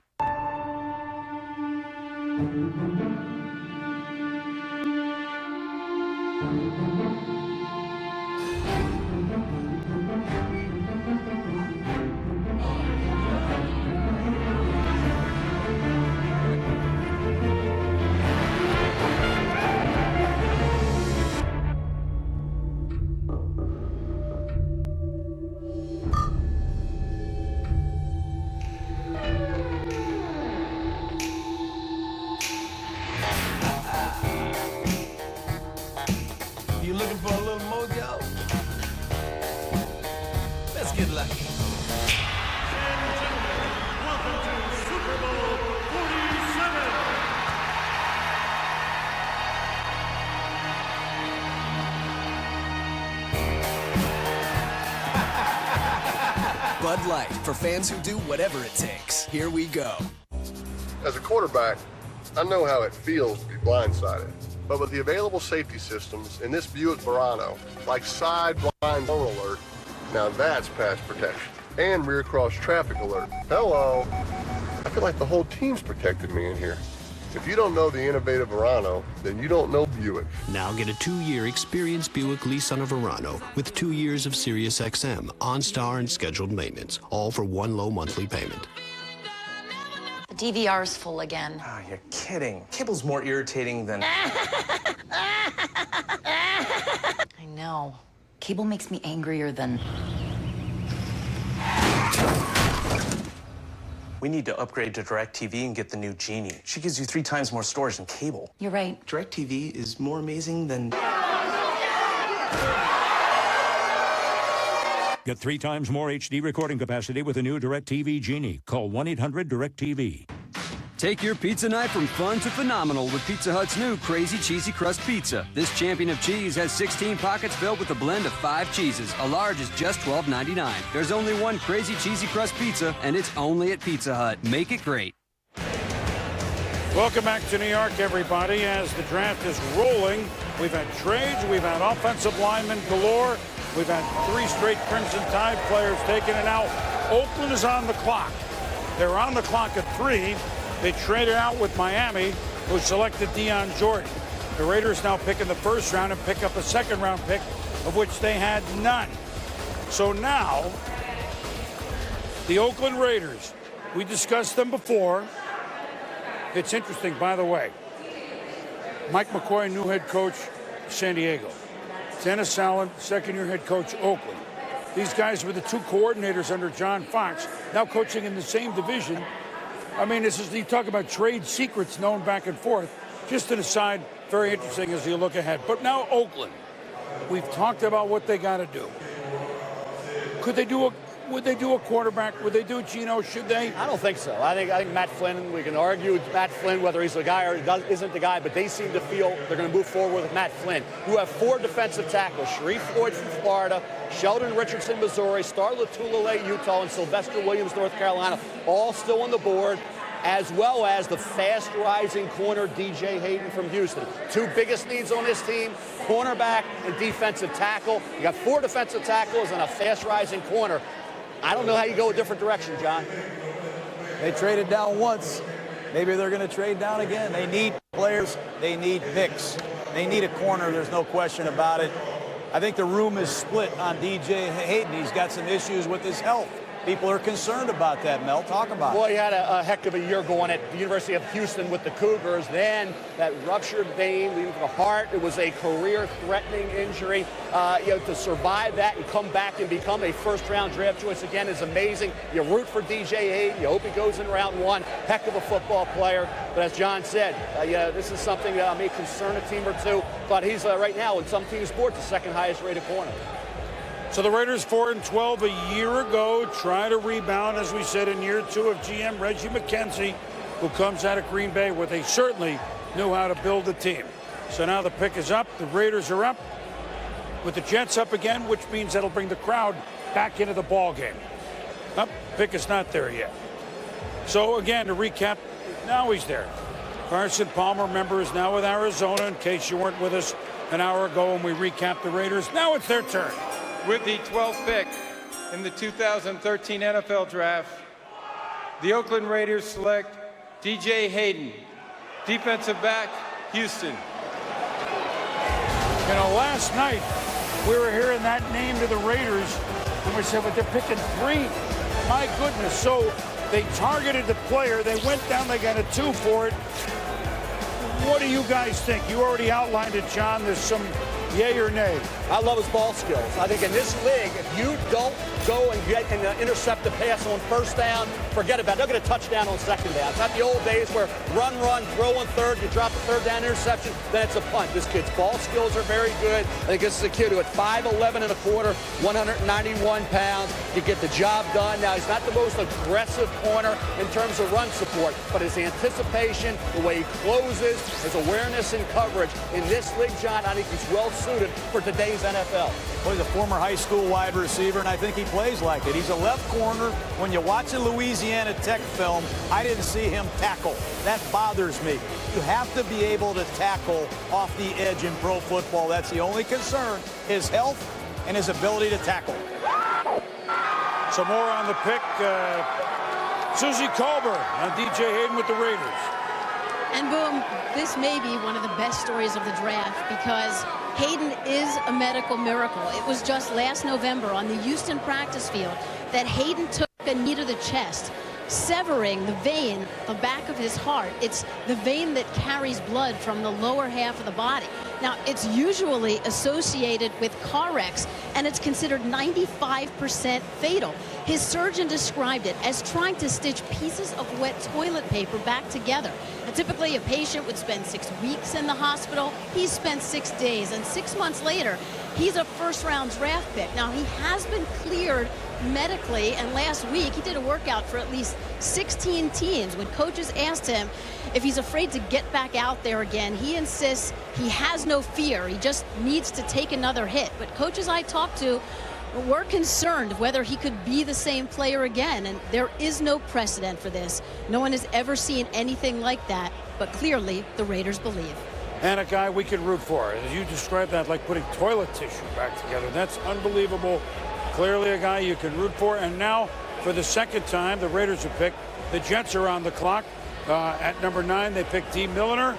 Now, as they rebuild their team, Adam Schefter, what do you see in your crystal ball up there? Well, boom, this is a situation where basically they will discuss Geno Smith at this particular spot. It doesn't mean that they take him here, but he is one of the players under consideration in New York for the Jets. They put an awful lot of time into Geno Smith in recent days. We still have yet to see a quarterback drafted. We know the Buffalo Bills are coming up at number 16, and there are people around the league who believe the Buffalo Bills will take a quarterback at number 16. The Jets now have a chance. They could opt to fortify their defense. That's also under consideration, but Geno Smith is one of the picks that the Jets will debate at this particular spot. Boom. Well, that would be Mark Sanchez is first 2 years, road playoff wins, AFC championship games. Now what? Can you go forward with Mark? Do you still do it? Or is it time to turn the page, John? Well, first of all, I think Geno Smith has a lot of friends at ESPN. He's not even my number 1 quarterback on the board. I think Ryan Nassib is an outstanding quarterback. But to answer your question, Chris, it all depends on what Marty Morningwig has seen. When a new coach comes in, you have these OTAs. That first 6 weeks of the offseason program prior to the draft is very important. Mark Sanchez is still a young quarterback. I think we said it earlier. I think we said this earlier. Josh Freeman in Tampa Bay, Sam Bradford, Jay Cutler, and Mark Sanchez are the 4 quarterbacks in the NFL that have to deliver. There's no question about it. I think when you look at Geno Smith, can he be able to sit, watch, and learn? And I think with the New York Jets, if they understand it's going to be year 2, year 3 before he's a starter, fine. But you also have a Tyler Eifert sitting here on the board, a Jarvis Jones, an outside linebacker from Georgia, who would give Rex Ryan a pass rusher. We had thought maybe Barkevious Mingo at 9. He was gone. You take Dee Milliner. You got a Jarvis Jones, outside linebacker, Georgia, Tyler Eifert, tight end, Notre Dame, over the quarterback at this point. I would, because I have Geno 25 on the big board. You don't take the 25th best player at this point in the draft. And oh, by the way, the Jets don't take Geno Smith, no man's land, because nobody between here and the end of the first round needs a quarterback, or we remotely consider a quarterback. It would have to be somebody trading back in to the first round to take Geno Smith if he gets past the New York Jets here. Let's go quickly to Sal Paolantonio, who's at Jets headquarters. Sal? Boomer, when I talked to John Itzik, the new general manager of the New York Jets, he said he would not be adverse to taking any player, including a quarterback, if they thought that was the best player available when they were picking at 9 or 13. They've already addressed the cornerback position with Dee Milliner. They clearly need some offensive players, 30th in the league last year in scoring. However, he also told me that their best option may be to trade out of this spot and get extra picks, that they were very much in the market to trade down once they got to 13 if they didn't like what they saw at 13. So that's an option as well, Boom. All right, Sal, and to trade out for someone to come into what? Maybe get a quarterback? The tight end, remember, there could be a tight end slot soon. Geno Smith, you spent the day with him, John. What do you come away with? Well, there's no question he has talent. It's the inconsistency that we talked about at the beginning of this broadcast that concerned you the most. He also had a lot of inflated production. We saw Tavon Austin get picked early for a reason.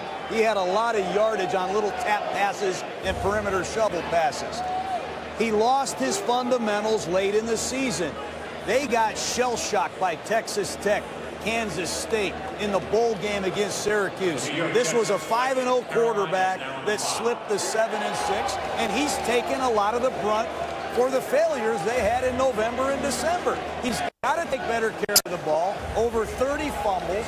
Some of the decisions that he made weren't good, and that's the debate. Do we take a young quarterback and start over? Because that's what you're doing if you make that statement to your Jet fans and football players. Is it the bewitching hour for Geno Smith? You know what? We look at him. Actually, I want to take a little longer on it.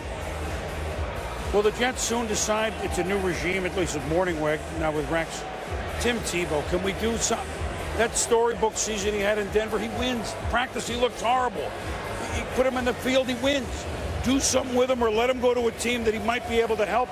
And if you're Tim, take this the right way. If it doesn't, NFL thing, this opportunity doesn't work. If he went to Canada, he'd win big and he'd come back and be big. I'm just saying, I'm moving ahead a year or two. Just want to get that out there while we go to the commissioner and see if the Jets go quarterback. One of the underlying Jet questions, of course. There was a secret in July what they were going to do with him. It's still a secret in April. With the 13th pick in the 2013 NFL Draft, the New York Jets select Sheldon Richardson, defensive tackle, Missouri.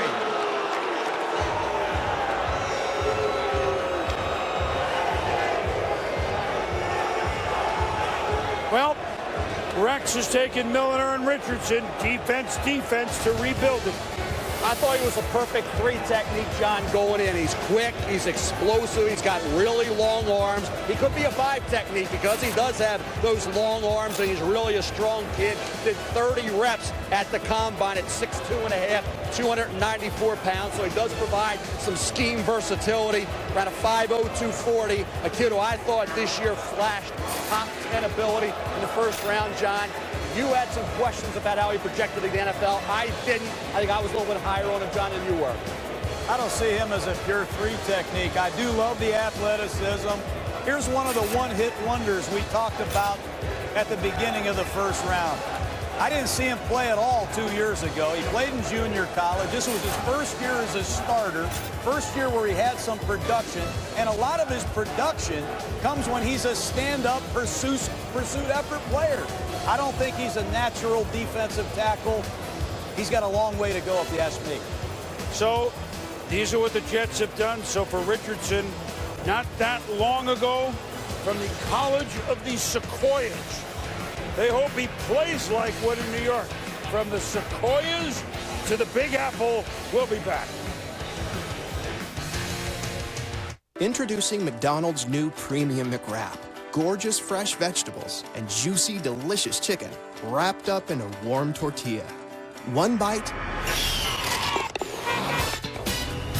is like no bite you've ever tasted before. The new Premium McWrap. In 3 mind-blowing flavors. It's a whole new way to love McDonald's.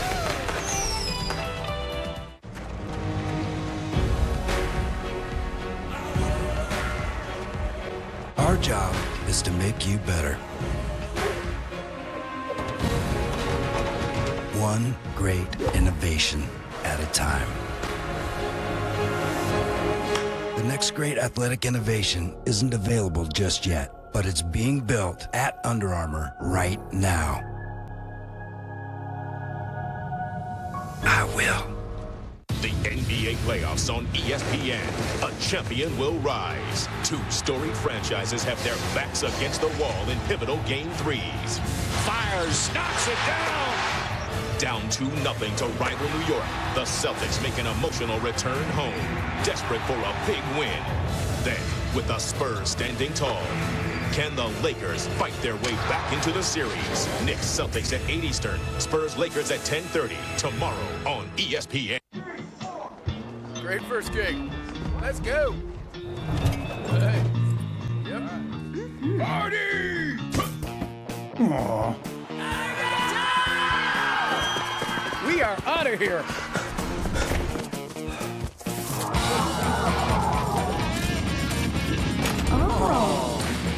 Party! Finding you the perfect place every step of the way. Hotels.com. Extreme environments can cause a spontaneous change in DNA, resulting in unexpected power and agility. Experience the adventurous, all-powerful Gator RSX 850i. 62 horsepower, a fully independent multi-link suspension, and a top speed of 53 miles per hour. It's a whole new species of Gator. Right now, visit your dealer or johndeere.com/Gator to get $800 off the Gator RSX 850i. Welcome back to the 2013 NFL Draft, presented by Bud Light. We're back here in New York, so now Mel with Carolina on the clock with 13 picks gone and day number 14. Who's your next best? Well, the big, obviously, neat area for the Carolina Panthers is defensive tackle. Sharrif Floyd from Florida, Star Lotulelei from Utah. And you say, why? You know, Dewan Edwards did a good job. Dewan Edwards had 5.5 sacks. Only had 6 sacks his entire career, 5.5 last year. So he's a good, solid player, veteran for Carolina. They need somebody next to him. See some good players on the board, a variety of positions. I still don't get the Jets pick. You have Wilkerson and Copels, and you have Eifert sitting there to help your offense, and you have an outside linebacker like Jarvis Jones to provide a pass rush. You take Sheldon Richardson. I like Sheldon Richardson, but I don't see the fit with the New York Jets. I really don't. Carolina on the clock, 7-9 a year ago, had a big December. In year 2 of Cam Newton, more on them in a moment. Now they're picked.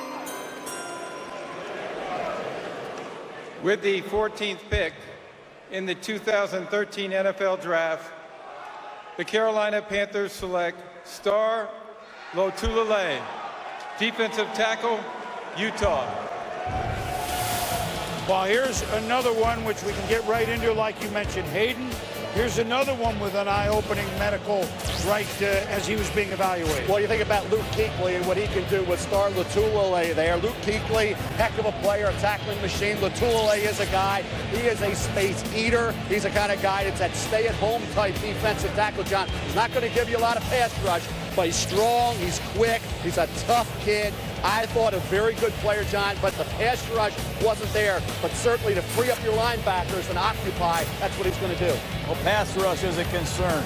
We've seen it in Kansas City with Don Terry, Poe, Glenn Dorsey, Tyson Jackson. If you can't rush the passer, you don't play. You don't play in the sub package. And Latui, he didn't play against UCLA very much at all in their 3-down sub package. And when you watch him play on 3rd down, he's a limited pass rusher. That's my only concern. He's going to help them stop the run and get them in passing situations. But can he close the deal by rushing the passer? That's a big question mark. He's had some weight issues. That's another concern, but he's a big, powerful man. Concern, that was part of the story here with Lotulelei, Mort. Well, Boomer, at the scouting combine in Indianapolis, they actually shut him down when doctors looked at an echocardiogram of his heart and found out that his heart was not pumping efficiently. That could be a sign of some heart muscle damage. But when he went back to Salt Lake City in Utah, they had cardiologists, they had specialists recheck him who said they felt that was transient, might have been a result of a virus, and he was cleared. And in fact, many teams proceeded to clear him, and otherwise you would not have seen him gone in this specific spot. Big-time player, somebody that certainly can get in front of Luke Joeckel, who was a terrific rookie linebacker last year. And in a while, after this break, we'll have more with the NFL Draft.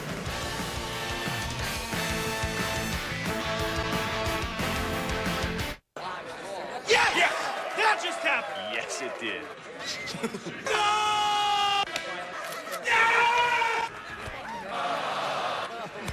Yes, yes, yes, yes, yes! Yes! We did it! Yes, we did! Oh, we did it! Yeah, see you, bud. Later.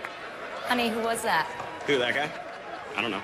Get caught up in the excitement. Buffalo Wild Wings. Wings, beer, sports. Hey, who's this? There's something about cars. We connect with them. We share them. It's the same feeling that drives Pennzoil to tirelessly pursue the latest advances in oil technology. Because a car is more than just a car. Long, love cars. Not just oil, Pennzoil. Due for an oil change? Do it yourself and save with great deals on Pennzoil motor oil at AutoZone. I think Ford service is great, but I wondered what a customer thought. Describe the first time you met. You brought the Flex in. As soon as I met Fiona and I was describing the problem we were having with our rear brakes, she immediately triaged the situation, knew exactly what was wrong with it. The car was diagnosed properly. It was fixed correctly. I have confidence in knowing that if I take it to Ford, it's going to be done correctly with the right parts and the right people. Get a free brake inspection and brake pads installed for just $49.95 after rebates when you use the Ford Service credit card. Did you tell him to say all that? No. He's right, though. When's the last time you paid your rent when it was due? I got a plan to change that. Newsweek calls Pain and Gain outrageously entertaining. You just can't take a guy's things. Sure we can. He's a criminal. It's original. I made a lot of money. The IRS can't touch me. Surprising. You guys acquired every asset you had. Hey, neighbor. And insanely funny. Don't eyeball me, boy. I see your mother driving up and down the street looking at me. I'll be your stepfather by the weekend. Pain and Gain. Get me my money back! What do we do now? Star 69. You want to have sex with me? Rated R. Heads Up Football is a great program because it's how we want to block, tackle, and play the game of football with our head and our eyes up. The efforts of USA Football are critically important to make the game better. USA Football is establishing standards by which a person becomes certified to coach. Let's train them to be their very best. It's not just the coaches doing it. You yourself, you can be involved. If your league is not a Heads Up Football league, then you need to become one. Become a Heads Up Football League at usafootball.com.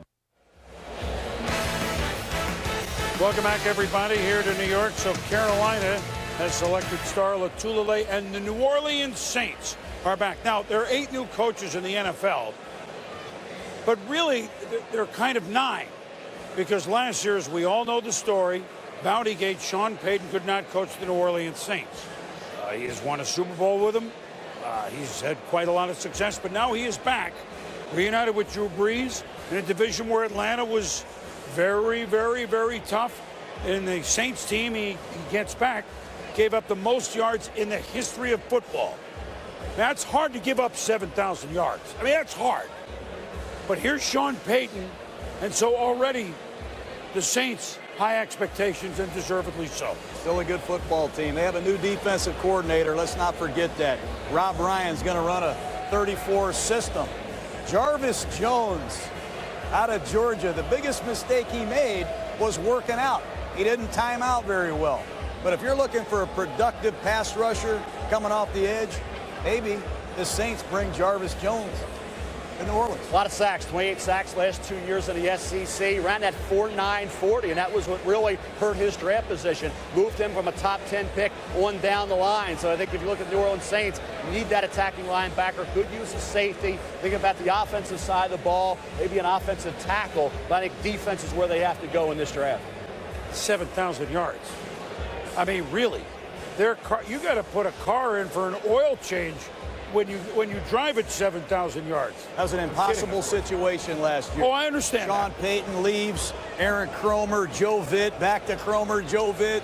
Ridiculous, ridiculous circumstances last year. Let's hope some continuity, getting their head coach back, starts the turnaround for New Orleans. And here come the Saints, who have no second-round pick, and this is a young man to help the commissioner make the pick next. Is Markel a patient at St. Jude's Children's I'm joined Research now Hospital? by my friend Markel Gregoire from St. Jude's Research Hospital, who's going to help me announce tonight's selection for his favorite team, the New Orleans Saints. Go ahead,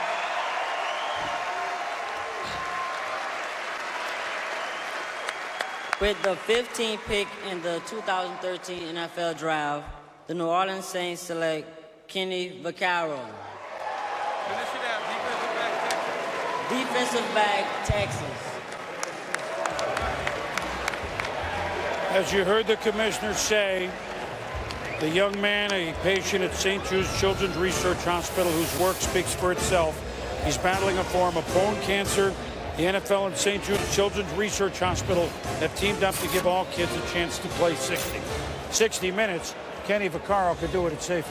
He can do it all, and he doesn't play like a conventional safety. He plays like a nickel corner in the slot, and he does have coverage ability. The New Orleans Saints gave up 7,000 yards because they gave up a lot of big plays, and they need another safety that can play on every down, can cover slot receivers, he can come down in the box and tackle. He's a confusing guy for me to study. He wore a different number in every game, Mel, but he can come down and fill the alley. I do think he has a physical presence. He was a great special teams player early in his career at Texas. The only problem I have with Vaccaro is when I saw him play against Landry Jones, they gave up 63 points. When I watched him play against Geno Smith threw 5 touchdown passes. Texas wasn't very good on defense. John, Mac Brown loves this kid. Yeah, he ran at 4.5, 940 at the combine workout, which affected his draft position just a bit. So he goes at 15. At one point, he looked like a top 10 to 12 pick. There were comparisons out there to Troy Polamalu because he is a striker, he is an intimidator, and he is a gifted athlete. He had nearly a 40-inch vertical jump, 38 vertical at the combine. So when you think about the two players, Jarvis Jones dropped a little bit with a 4.9. Red flag was raised a little bit with Vaccaro running a 4.59, but he played a lot faster than he timed.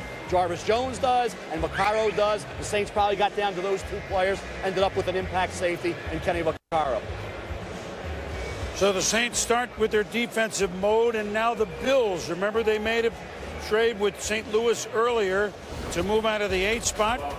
The St. Louis Rams went up to take Tavon Austin.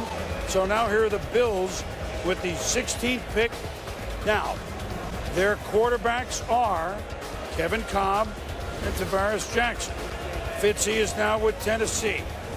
So, 16. I'm not so sure, Mel, that it's quarterback here anyway, but here's the list. Well, you look at the quarterbacks, and we said, and I misspoke earlier, so it was no man's land. There was one remaining team because of that trade moving down from 8 to 16. They could obviously look quarterback, and that's Buffalo. After this, nobody barring a trade. But you think about Geno Smith and Ryan Nassib and then Doug Marrone. You think about the Syracuse connection. It's going to be interesting to see where they go, Boom. Well, let's go quickly to Adam Schefter, who had the other side of this move. Boom, this is expected to be a quarterback pick, and one quarterback the Bills have been eyeing all along has been EJ Manuel from Florida State, a quarterback that's gotten the attention of a lot of teams, the Browns, the Eagles, the Jets. A lot of teams out there like EJ Manuel, but Buffalo now has the opportunity, if it wants, to move in on a quarterback that a lot of teams want, who could go higher in this draft than a lot of people expected, Boom. Well, you know what? That's very good work by you, Shefty. I had forgotten him for a moment. As a number one, I didn't think, and we'll see.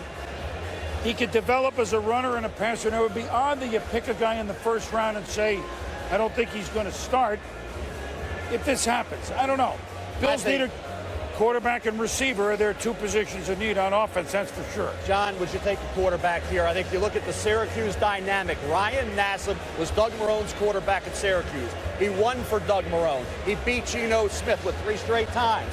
You think about EJ Manuel at Florida State, I think it would be a major reach at this point. But I think you look at Geno, that's why I thought it was no man's land, because Buffalo would probably have to go with the quarterback to beat the other guy, and you coach him in Doug Marrone with Ryan Nassib. So that's the dynamic of this whole quarterback intrigue with Buffalo and Syracuse that makes this thing so much fun. I never drafted a quarterback. That's why I'm sitting with you guys. If I'm Buffalo, I'm doing exactly what the Redskins did last year. I'm taking a quarterback in the first round, and I'm going to take another quarterback in the 3rd or 4th round. I'm addressing that position right now. And if you're Doug Marrone, you're probably having your guts ripped out, because the reason you the head coach of the Buffalo Bills is because of the stellar play of Ryan Nassib. Now, you fall in love with players at this position easily. I fell in love with EJ Manuel when he came down to my office. I wouldn't be shocked if you take a huge quarterback with the athletic upside of Emmanuel, but you got to be torn in half if you're Doug Marrone right now. So the Buffalo Bills have made their choice at 16.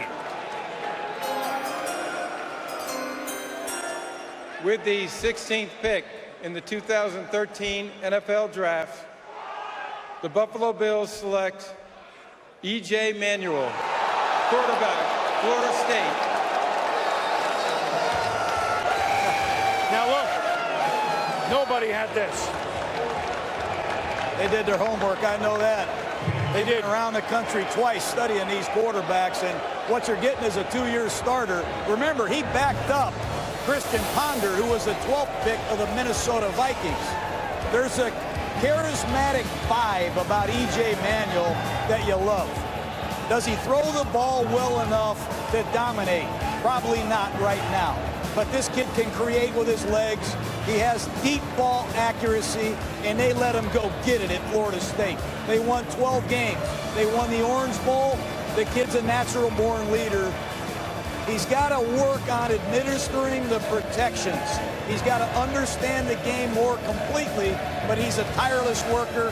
He's a tremendous leader, and man, is he athletic. John, like Blaine Gabbert, he only ran half the field, and that concerns me coming into the NFL if you're going to force him to be the guy right away like they did with Jacksonville with Gabbert. He went to the primary option, he went secondary, then he checked down, or he would run.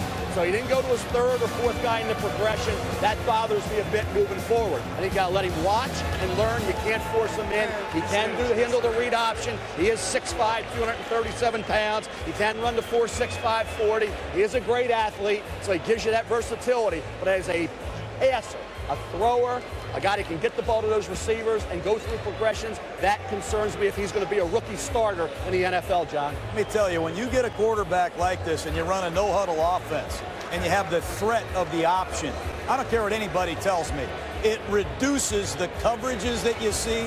You have to account for the back, the quarterback, the pitch. This kid brings it. He brings the threat of the option. You can design quarterback runs inside the 10. He'll knock you into the end zone himself. He's a great competitor.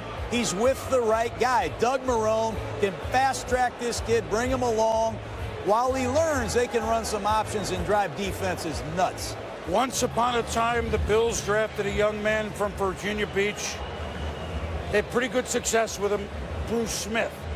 Here's a young man from Virginia Beach, Virginia, on the other side of the ball 3 decades later. If he can come close to that, they may have made a surprise pick that'll last for a long time. Circling the wagons again from Virginia Beach, Pittsburgh up next. Hard work, focus, dedication, practice, discipline. I hope you're listening. My recipe for success, I'm the best, I'm the bomb. Kids can't believe it, I'm on. What's up? How you like that?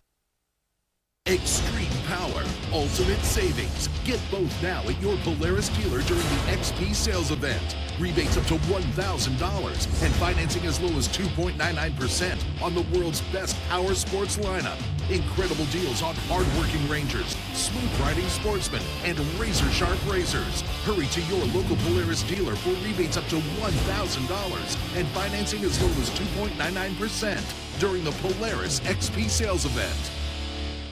The Capital One Cup congratulates the best of the best in college sports. Congratulations to all the NCAA Division I Winter National Champions.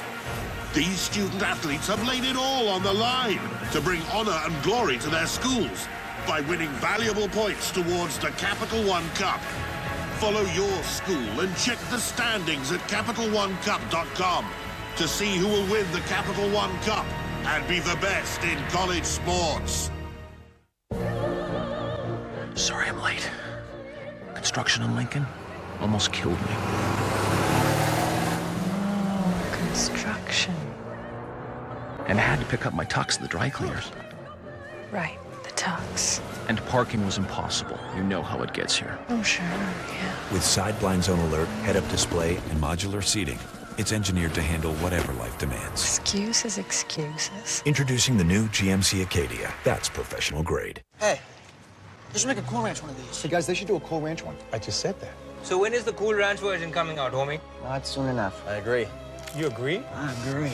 They should make a Cool Ranch one. I'm tweeting that. Why they don't make a Cool Ranch one? Cool Ranch, Cool Ranch. Cool Ranch. Cool Ranch. They should make a Cool Ranch one. Well, they better hurry up before I'm dead. We know. We did. Introducing the Cool Ranch Doritos Locos Taco. ESPN's coverage of the 2013 NFL Draft is presented by Bud Light, the official beer of NFL fans. Here we go. And in part by the Capital One Cup, recognizing the best in college sports. Check the standings at CapitalOneCup.com. And GMC, the official vehicle of the NFL. The Bills selection of EJ Manuel, 16th, the latest. The quarterback's been picked in the first round since 2000. Chad Pennington, 18th. EJ Manuel with our Susie Colbert in the Bud Light Blue Room. Suze? EJ, how much of a surprise was this for you? It wasn't a very big surprise. I knew it was an opportunity for me to go early in the draft. I knew the teams that needed a quarterback were very interested. It was just a matter of what happened that day. I'm just so happy. I'm just so proud. We just watched you get pretty choked up. What are the emotions? Yeah, I just started thinking about my mom. You know, just what she's battled through and what she's gone through. And I'm not the only guy whose mom is, parents have battled through something like that and made it. So I'm just so proud. I'm just thankful. And, man, this is just a dream come true. You're wearing the pink shirt because she's battled breast cancer, and how's she doing?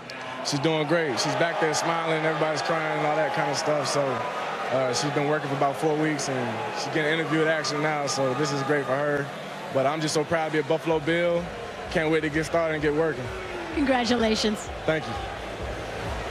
All right, Susie, congratulations, EJ, and thanks for honoring Mom as you do. So now, Pittsburgh Steelers, a pillar of excellence for the first time ever last year at 8-8, to not having a winning season under the tutelage of Mike Tomlin, who, of course, has won a Super Bowl and has gotten them to a Super Bowl and lost as well. James Harrison is on the Bengals. Mike Wallace is on the Dolphins. Rashard Mendenhall is on Arizona. That being said, in yardage, the Pittsburgh defense, albeit long in the tooth, best in yards allowed, best in passing defense, yet long in the tooth. They stay that side. When you're a 34 defense, they've had a lot of really good players coming off the edge. They've been spoiled. It goes all the way back, too, Mel. I wouldn't be surprised if they look to address the absence of James Harrison with the Jarvis Jones. And you guys know I love that honey badger at LSU. I'd love to see my old friend Mike Tomlin, who's a great secondary coach, get his hands on the badger and show what he can do. The honey badger. We're middle of the first round. We had Manuel go. I mean, who knows? But Pittsburgh, they're looking up at the Super Bowl champs in their division. And the Bengals made the playoffs, and they did not. Here's what the Steelers do.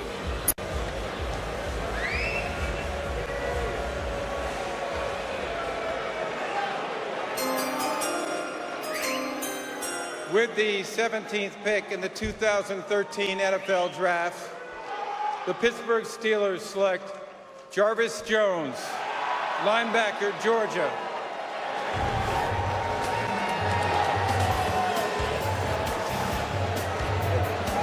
All right, Mel, so Jarvis Jones, you guys have both been talking about him for a couple of picks. Thought he would have made sense for New Orleans. They opted for the safety, Kenny Vaccaro. Fine pick there, no issue with that. But Pittsburgh had to be fortunate and feel very good that this kid dropped down this far. John mentioned the 40-yard dash. Ran a 4.9, 4.40. Played like he ran a 4.6. 28 sacks the last 2 years against SEC competition. He has what you call great tape. The production, when you watch him, John, game after game, all he did was wreak havoc behind the line of scrimmage, and he brings great character. On a scale of 1 to 10, his character's a 15. Thank goodness Jarvis Jones got rewarded for playing the game. You said it, Mel.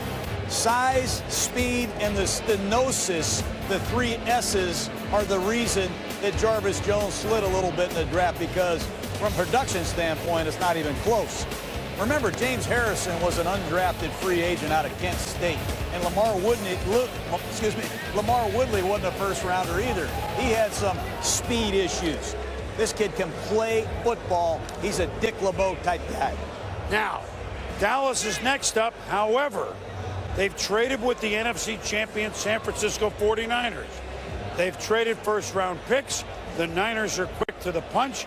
And Dallas gets a third-round pick as well.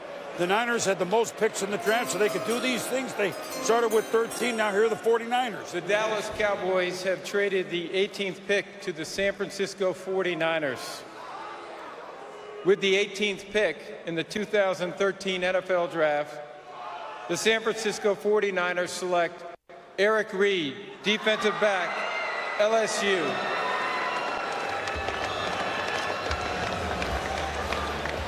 So they were quick to the punch with Reid, who might lift some eyebrows. Not that he's a first-rounder, but middle of first round, Mel and John. Well, he has the computer numbers that wow you over. He's 6'1 1/4. He's 213 pounds. This kid ran a 4.49 at the combine and had a 40.5 vertical.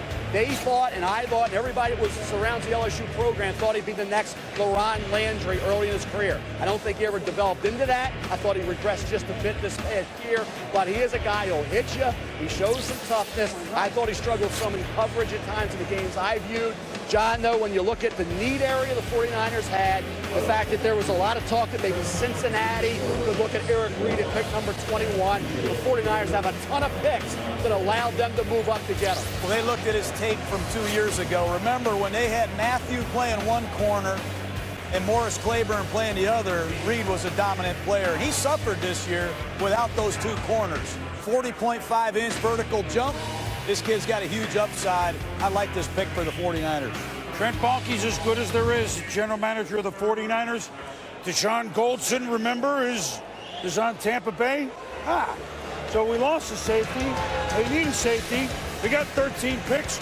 We like the guy. Let's go do something about it. Is it that easy to do the draft? No, didn't think so. Is now the time we start to think of Manti Te'o. Chicago, Minnesota, those picks coming up after the shooting. I'm sharp, I'm on point, dig from my ballpoint, pouring out my pain, I'm back on my A game, I'm focused. For me, this is just another victory, accepted. I'm stronger than the odds now, mentally. Sick of this thing popping up. I know. Cable's more annoying than... I shouldn't have to stop watching a show or cancel a recording. Cable's worse than... Totally. You need to upgrade to DirecTV and get the new Genie. She lets you record 5 shows at once. Wow. DirecTV is better than...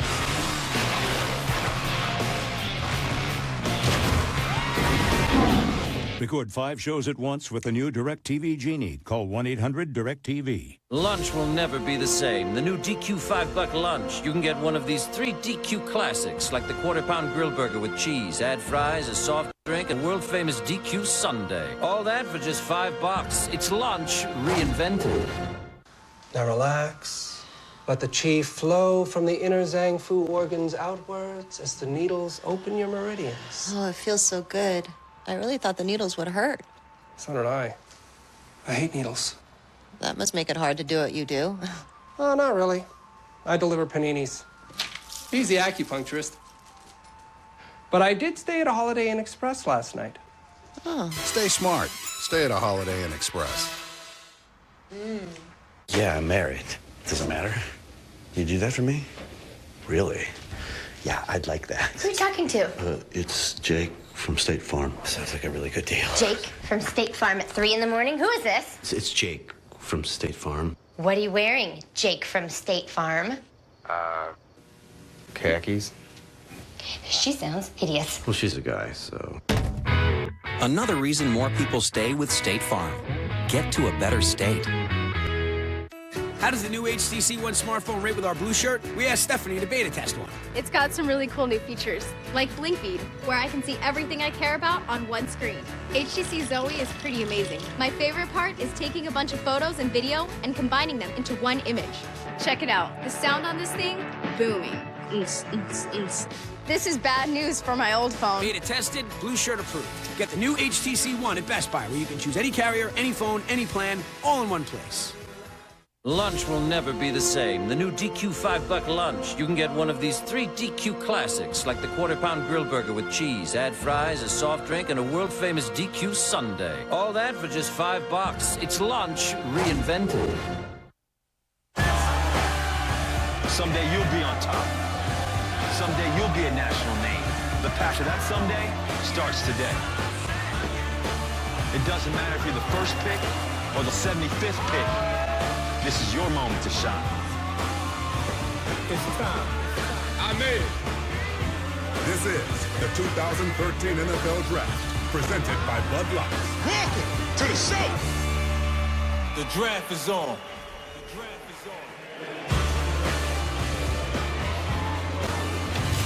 Welcome back to New York, where our Bud Light Fan Forum question from Twitter using #FanForum. Is Manti Te'o, linebacker Notre Dame, the best option for the New York Football Giants? Look, at defense, other than the Saints, they give up the most yards in football. Is Te'o part of the solution? It's definitely a neat area. Middle linebacker is. The Giants have had a reluctance of drafting linebackers in the first round for a long time. Right. Same thing with the offensive line. I look at that cornerback spot, see a neat area there. They could add a pass rushing defensive end. I don't see one available at this point, but the cornerbacks will usually come flying off the board, John, at this stage of the first round. I like this middle linebacker, Manti Te'o, for the Giants. Defensive coordinator Perry Fuel uses a lot of check-with-me defenses. It's been a turnstile position. Goff, Herzlich, Blackburn. How about getting a young kid, teaching them this Perry Fuel defense, and letting these front four of the Giants get after people? A year after they make the Super Bowl, they don't make the playoffs, losing 34-0, 33-14 down the stretch. That didn't sit well with Tom Coughlin. How will this pick sit with the Giants fans here at Radio City Music Hall? With the 19th pick in the 2013 NFL Draft, the New York Giants select Justin Pugh, tackle, Syracuse. I love it. Like we said. Well, Justin Pugh, take it, Mel. This kid played the Senior Bowl. He's an athlete. Left tackle, I think he can play right tackle or guard. He can do a lot of things. Left tackle with short arms, though, John. That's the only issue that you have with Justin Pugh as an outstanding left tackle. You see the athleticism, you see the movement, the agility, the quickness of a kid at 6'4.5", nearly 310 pounds. I think guard, maybe even center. That's what some teams were looking to project Justin Pugh to. You mentioned right tackle as well. The short arms, John, that's the only concern with Justin Pugh. His performance at Syracuse. You talk about Ryan Nassif and his success throwing the football here, number 12. Justin Pugh there had a lot to do with it. Question, though, is very few left tackles in the NFL have the short arms that Justin Pugh brings to that offensive tackle position. 3-year starter.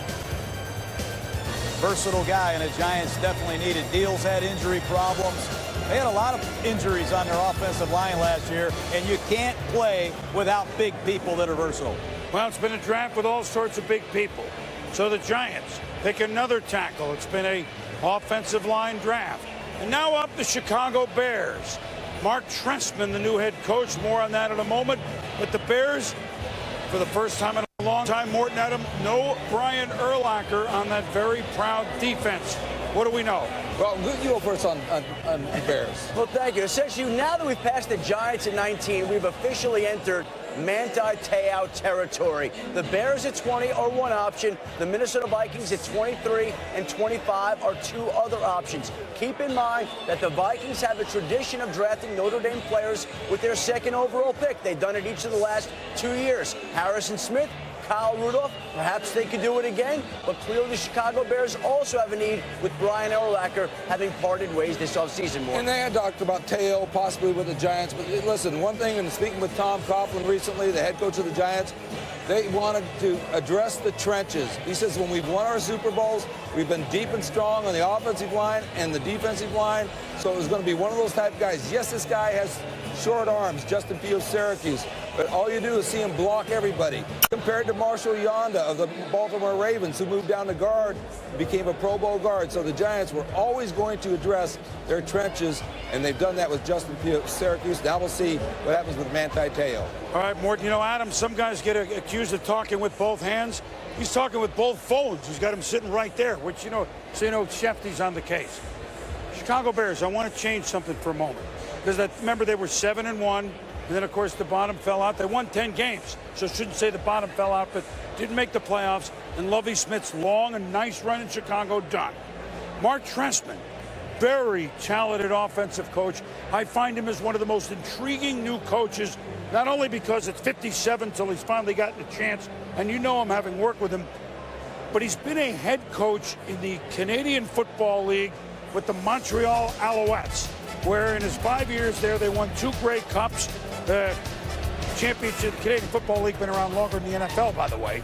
But the 2 Grey Cups with Anthony Calvillo, quarterback who threw for more yards than anyone in the history of football. More than Brett Favre, more than Warren Moon, etc. Now, Mark didn't do all that. My question is, Mark Trestman, that type of coach, Jay Cutler, do we have the chance to deliver like maybe he once did for Mike Shanahan? Will that be a good marriage? I'm intrigued by this, and I think it will be, John. I think the sand is about to run out.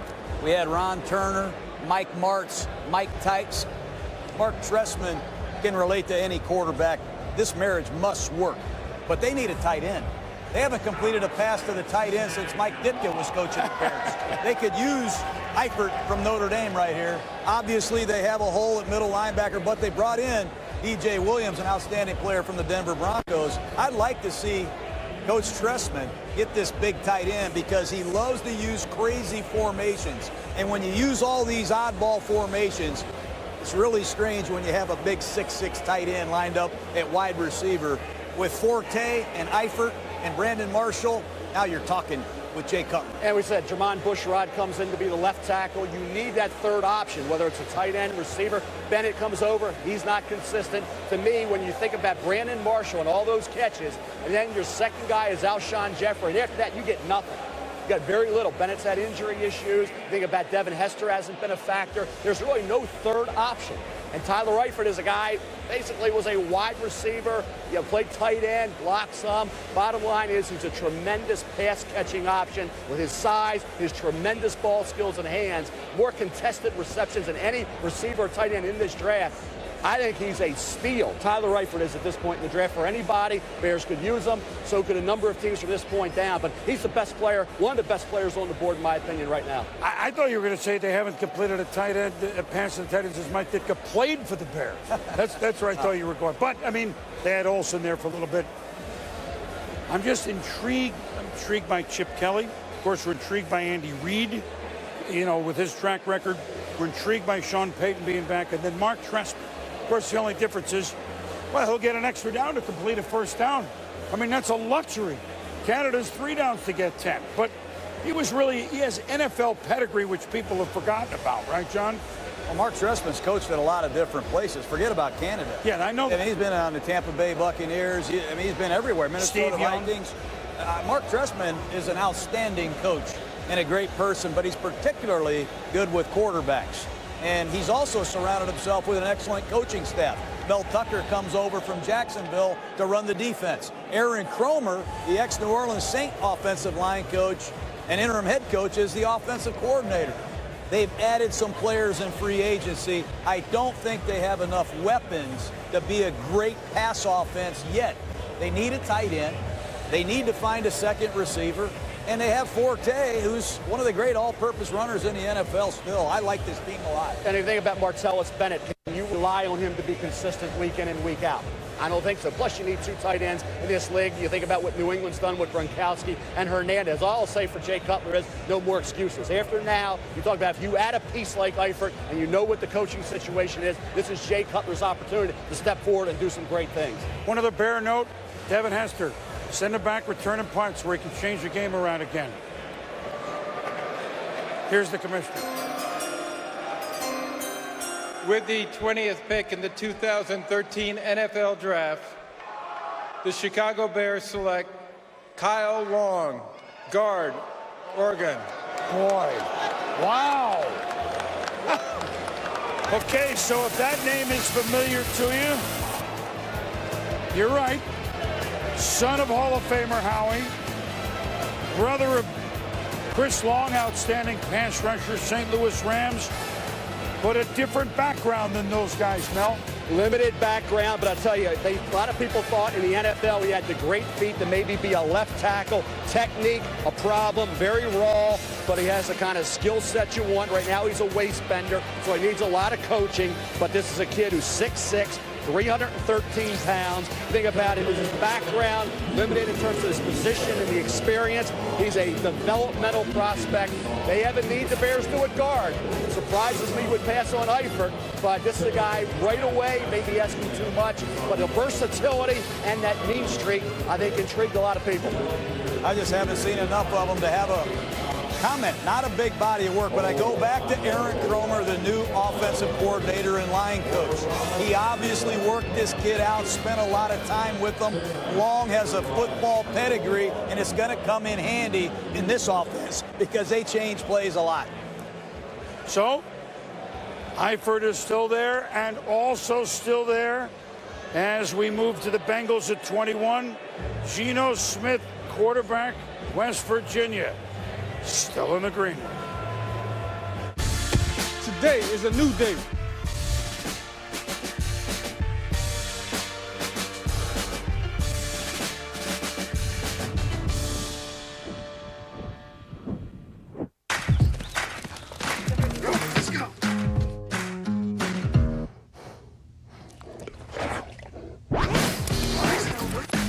Flat folding seats plus smart slide entry. The engineering of one detail means you won't always need the other. That's professional grade. Introducing the new GMC Acadia. Now lease the 2013 GMC Acadia SLE for around $299 per month.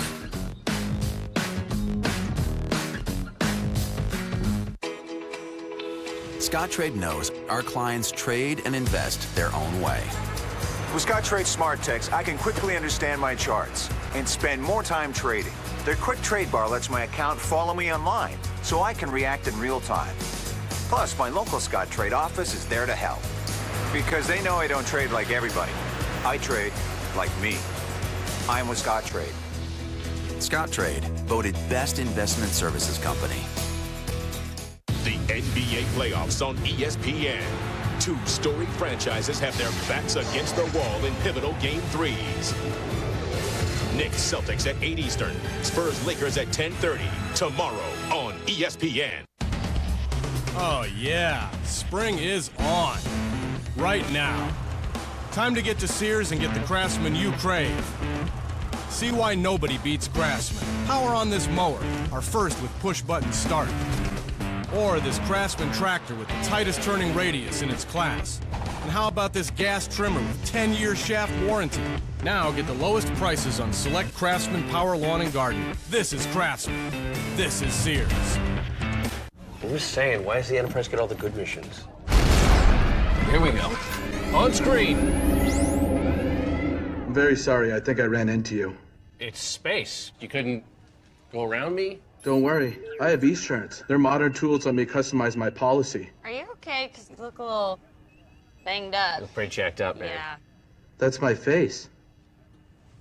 Oh. See Star Trek Into Darkness in theaters May 17th. Go to Esurance's Facebook page for a chance at free movie tickets.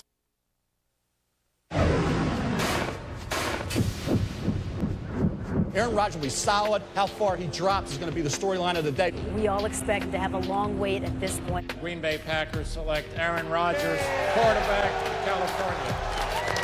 Cleveland Browns make a huge statement by taking Brady Quinn. With the third pick, Cleveland Browns select left tackle Joe Thomas, Wisconsin. I'm hearing from teams that the Browns are calling up to see if they can get back into the first round. With the 22nd pick, the Cleveland Browns select Brady Quinn, quarterback, Notre Dame.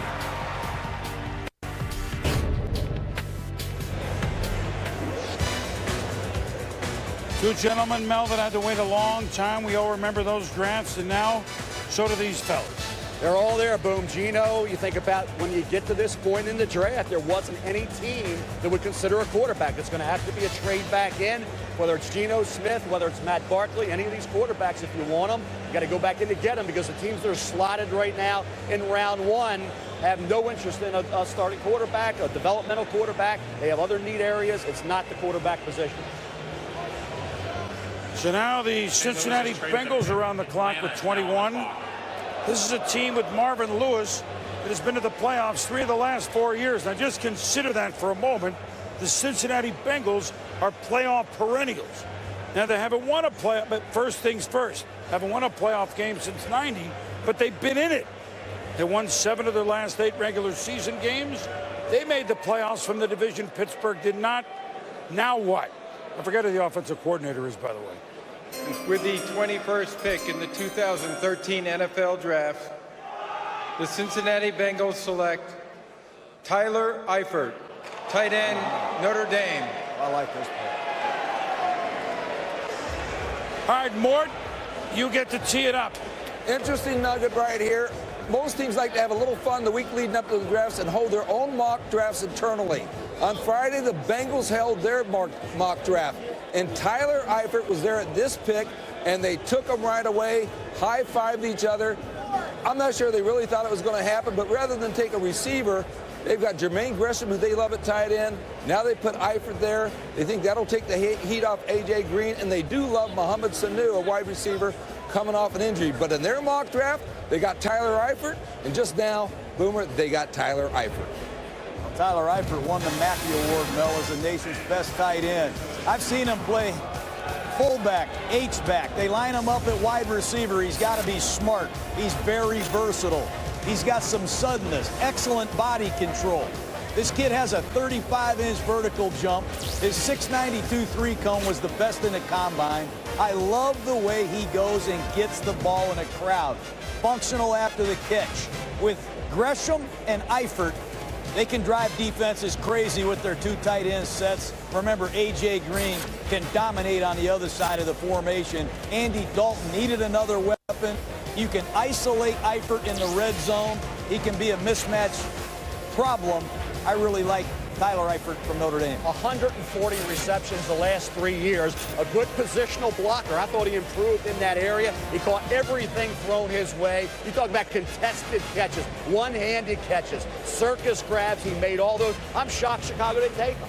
I mean, you got to go to Cincinnati and say, boy, Andy Dalton's got to be happy because he's got weapons with A.J. Green, Gresham, and now Eifert. Got a lot of options in the passing game.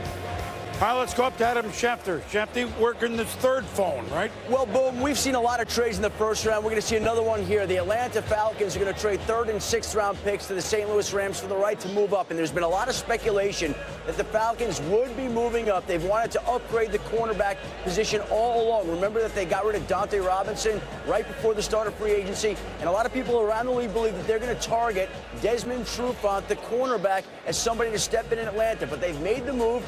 The Rams have recouped some of the picks that they used to get up to get Tavon Austin, and now they move back with Atlanta trading up into the Rams spot. We'll be back after this. Don't go anywhere. We're in Manti Te'o territory. We Up at New Day from 50 Cent are now available on iTunes. What's the matter? I think I ate the bones. I think I ate the bones. I ate the bones! It's KFC original recipe without the bones. White or dark meat, boneless and skinless. Get a 2-piece combo for just $4.99. Today tastes so good.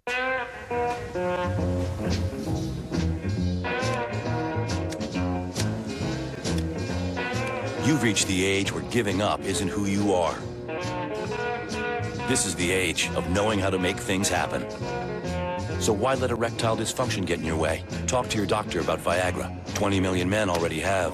Ask your doctor if your heart is healthy enough for sex. Do not take Viagra if you take nitrates for chest pain. It may cause an unsafe drop in blood pressure. Side effects include headache, flushing, upset stomach, and abnormal vision. To avoid long-term injury, seek immediate medical help for an erection lasting more than 4 hours. Stop taking Viagra and call your doctor right away if you experience a sudden decrease or loss in vision or hearing. This is the age of taking action. Viagra. Talk to your doctor.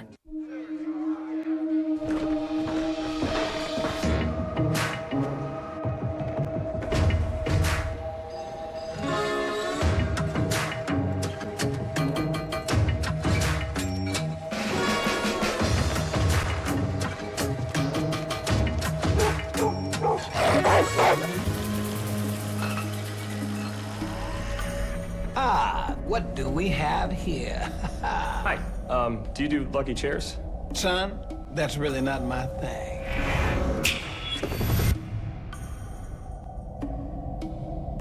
I'll do it. How much luck you guys need? Back up, guys. That's my lucky chair. It was your lucky chair?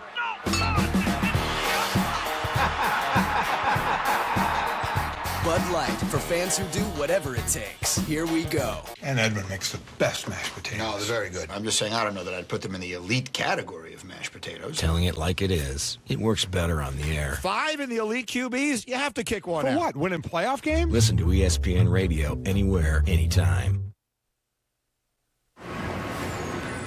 Welcome back to the 2013 NFL Draft, presented by Bud Light. Welcome back, everybody, to Radio City Music Hall in New York. We're at pick number 22, which was St. Louis. But now, as Shempty told you, the Atlanta Falcons have moved into that slot. The Falcons give their 3rd and 6th this year to St. Louis in swapping ones here. So we'll still hear from St. Louis later on in the 1. It also involves the 2015 pick. Interesting. So the two teams that played in the NFC Championship game with 2 young veteran GMs, if you will. Thomas Dimitroff, Atlanta, Trent Baalke, San Francisco. Each make moves up. Each figure we need a couple of pieces. And Atlanta needs, among other things, an athletic corner. I do know that. Robinson's gone. Grimes gone. See what they do. The St. Louis Rams have traded the 22nd pick to the Atlanta Falcons. With the 22nd pick in the 2013 NFL Draft, the Atlanta Falcons select Desmond Trufant, defensive back, Washington. Pretty good bloodlines. We saw the Long family name invoked, and now we have the younger brother of Marcus Trufant, a #1 pick of the Seattle Seahawks, still with him. Desmond Trufant picked by Atlanta. Last time Atlanta moved way up, they got Julio Jones. Now they moved up to get Desmond Trufant. You think about bloodlines. Marcus, the 11th overall pick, the Seattle Seahawks in 2003. His brother, good, solid career at Washington, particularly in coverage. He's an instinctive ball hawk. He's a guy that I think really got better as his career moved along. Then he ran that 4.38 at the Combine on the heels of a great week in Mobile at the Senior Bowl practices. He was the best cornerback down there day after day in coverage. The 4.38 surprised some people. Very favorable impression made by that recovery speed he showed. 37.5 vertical. An aggressive move for a team that really, you think about Robert McClain, showed pretty well. He'll be a good 3rd corner, not a starter. You got Asante Samuel. You don't have Grimes. You don't have Robinson any longer. So this is a need area. They went up aggressively to get him. That's been kind of the recent history of the Falcons. We'll have to get Julio Jones. Now they go up to get Trufant. Well, you guys like Trufant. I like Trufant. There's another corner. I just want to remind you, Mel. His name is the Honey Badger. Hey, you love him, Tyrann John. Mathieu. Don't forget about him. I still think he's the best corner in this draft. When you want to talk about playmakers, I know he has issues, and the issues are very, very serious. But this kid can tackle. He's a ball magnet. He's a dynamic punt returner. He's a dominating player. Somebody needs to help the Honey Badger off the mat. Bring him back into football and let him become all he can be. I hope somebody gives him an opportunity here soon. But I do like Trufant. I know the Falcons needed a corner, and Trufant did start 45 straight games before getting nicked up against Colorado. I'll say this, I think Mathieu has really, done the right things over the last few months to get himself into that mid to late 2nd round discussion, John. Now I'll ask you, where would you? Second round. If Patrick Peterson and Morris Claiborne are 1st round draft choices, what is this kid? I watched Peterson, I watched Claiborne, I said, who's this kid? They said John. It's a Honey Badger. John. Then I looked up the Honey Badger on YouTube, and now he has a heck of a YouTube thing called the Honey Badger.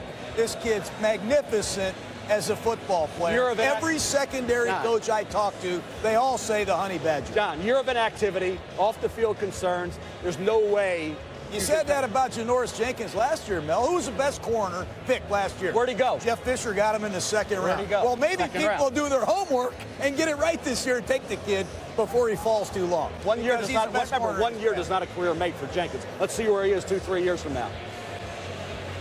While we sort this out, we got something a little more significant happening, which we do every year at the draft. Representatives of all branches of the military will help make this next pick, which two of the next three are Minnesota's. Minnesota's at 23, the Now Colts it's are at time to 24, salute the Minnesota's heroes at that 25. protect us all. And here they are. With us tonight are members of the United States Armed Forces from the Army, Navy, Air Force, Marines, Coast Guard, and the Wounded Warrior Project.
Thanks for this awesome. Thanks, sir. Thanks for what you do.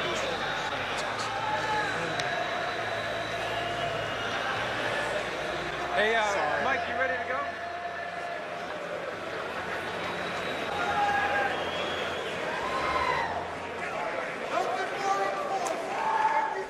With the 23rd pick in the 2013 NFL Draft, the Minnesota Vikings select Sharrif Floyd, defensive tackle, Florida.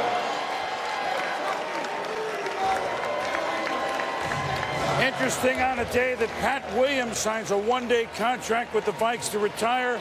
Well, here's a guy that could play the same position, Mel and John. You look at Sharrif Floyd, scheme versatility, boom. That's the one thing I liked about him. He can play in a variety of roles. You think about his positional need area that he fills, the fact that he was a consistent player throughout his career at Florida. Liked the kid all along. Thought at one point in time he could be the third overall pick, John, to the Oakland Raiders. When you look at Sharrif Floyd, 6'2½", nearly 300 pounds, nose tackle, 5 technique, 3 technique. He could do it all. Versatile kid. The only thing he didn't show, and you can't think about it, John, short arms. Short arms, and the fact he's not an elite pass rusher is the reasons why teams were knocking him down draft boards just a bit, John. Well, he's just a kid. I think he's only 20 years old. But average penetration, as you said, average pass rush. I didn't see great production or pursuit, but this is an upside potential pick. And Floyd does show the ability to play in the trenches. He can play left defensive tackle. I think he can play end. I see him doing that in their sub package. Just a kid. He's just warming up. Bryant Young, a former great San Francisco 49er, coached him. Explosive kid, John. You got to get. He's an explosive kid at the snap. I think he could be a 3 technique. For the Vikings, you get one of the better values of any player so far coming off the board. So Sharrif Floyd is the pick by the Vikings. They'll have another one in a couple of picks. Could that be Manti Te'o? While we wonder about Manti, Geno, among those still in the green room waiting for his chance. Colts are next.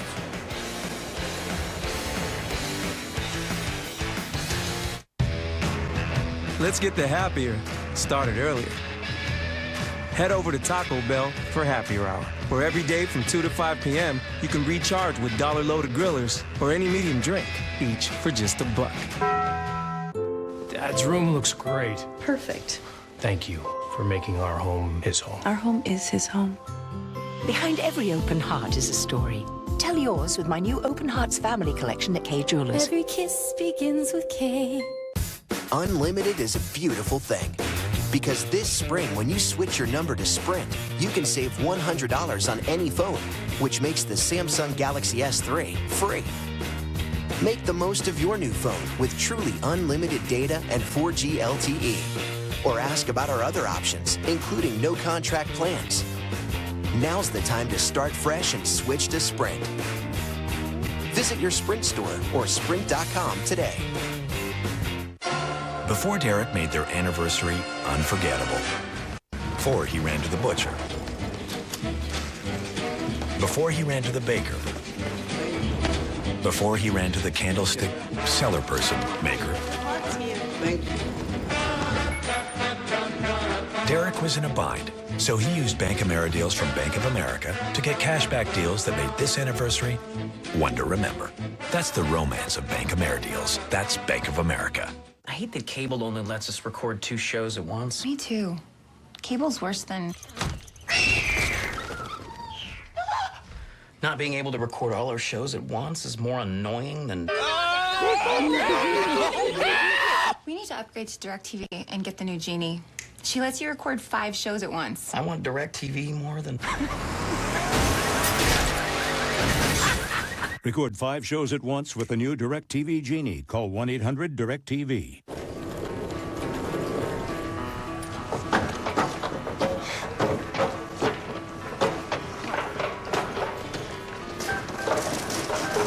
You may have to travel like this.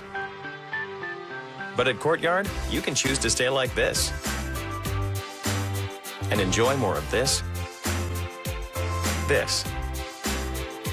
and this. It's a new stay. Courtyard.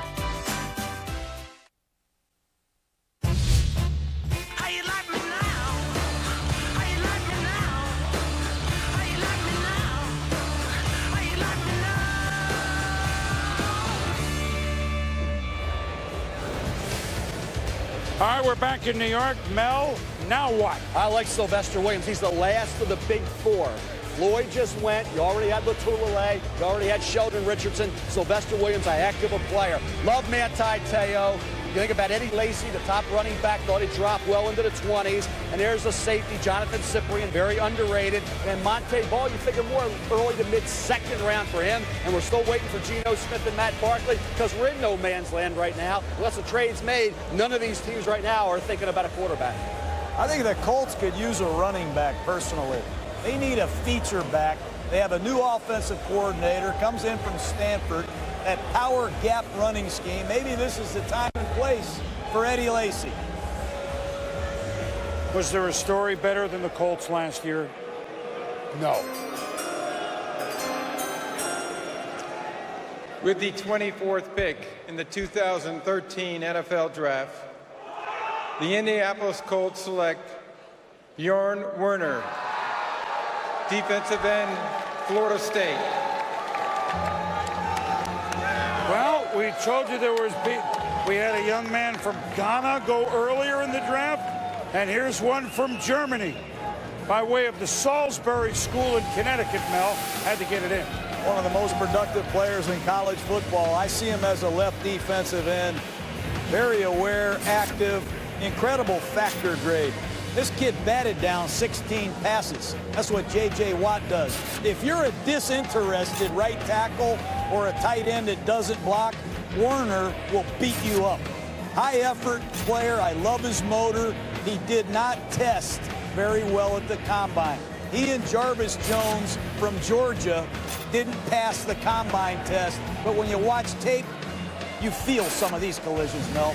Johnny, reminded me a little bit of Chris Long. Chris Long was an early first-round pick several years ago. The St. Louis Rams coming out of Virginia. Didn't run as well as people thought. Only ran a 4.83 at the combine. Remember, 4 of his sacks came against Murray State, a 1AA opponent early in the year. He is an athletic kid. He does have very good upper body strength, and he has what we always call upside potential, John. So the Colts go defense. Minnesota picked a moment ago for Sharrif Floyd, and now they pick again at pick 25. Let's go up to the Great White North And with a Bud Light team report with the Vikings, here's big game Bob Holtzman. Bob, good evening. Good evening, Chris. General Manager Rick Spielman must feel like a kid in a candy store right now. First, Sharrif Floyd drops to him. He told me today there were 2 players he'd trade up to get. One was Tavon Austin, obviously went early. The other, I am certain, was Sharrif Floyd. Now he's on the board again, and there are all kinds of players that need position who he likes. Not only is Teo there, also Alec Ogletree, the linebacker, is there. And Xavier Rhodes, the cornerback from Florida State, is still there. And Spielman told me yesterday they want a big corner, somebody like Rhodes, who's 6'1", a little bit over 200 pounds. He may be an option here for the Vikings. Chris? Well, thank you, Bob. They lost a very good but smaller corner, Antoine Winfield, ageless at 36, who went along with Harvin. It's like a train going from Minnesota to Seattle. If there was a story even close to the Colts, which speaks for itself with Coach Pagano and drafting first in the draft, then there was Adrian Peterson and the Minnesota Vikings. He put that team on his back, ran for over 2,000 yards, almost broke the record. Leslie Frazier's team made the playoffs. And now what do? 2 first-round picks. Here's the second one. With the 25th pick in the 2013 NFL Draft, the Minnesota Vikings select Xavier Rhodes, defensive back, Florida State. So they go defense twice, fellas. It's not Manti Te'o, but now, dare I say, they got the Sharrif, and now they got the deputy. Yeah, you look at Xavier Rhodes. You love his size, John. You love his length. He's 6'1.5". He's 210 pounds. He'll run a 4.43 as he did at the combine. Vertical over 40 inches. Coverage skills. When you think about systems in the NFL, he'll play press, off. He'll struggle. A little stiff. Not a great tackler. Some thought maybe you could kick him inside eventually to a safety spot. His tackling's going to have to improve. I think he flashed big-time ability, lacked a little consistency. It's a pick that surprises me a bit, John, because they have a big hole at middle linebacker. Both Manti Te'o and Alec Ogletree were on the board. You're taking Xavier Rhodes, who provides some versatility in terms of maybe moving to safety, but he's strictly, in my opinion, a press corner, limited because when he's off, he struggles. Hard to find guys that are 6'1", though, and 210 pounds that run this fast, 40.5-inch vertical, 11-foot broad. Cook has had problems on and off the field. They needed corner depth, and this kid gives it to them. A little surprised they didn't go linebacker, but I understand the need. Viking hat looks good on him. And now we're not surprised that Alabama had 3 picks very early in the first round, but they may have more with the running back Lacey. We had Milliner, Warmack, and Fluker go back to back to back, but maybe a surprise that through 25 picks, we also have 3 Florida State fellas that have gone. Werner and Rhodes following EJ Manuel from the Seminoles. Green Bay on the clock when we come back.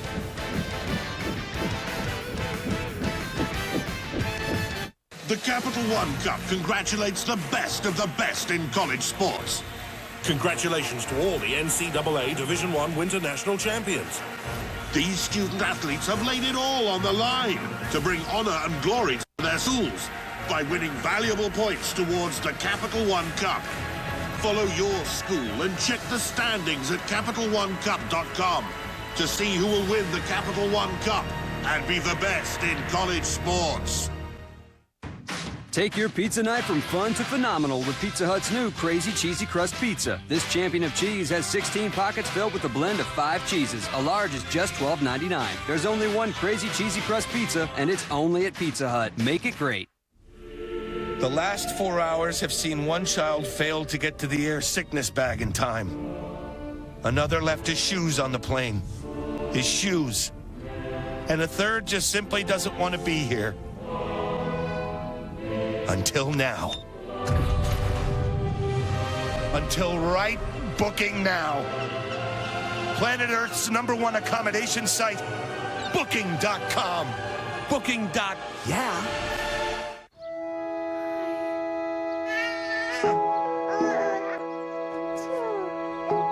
Look at him, honey bunch.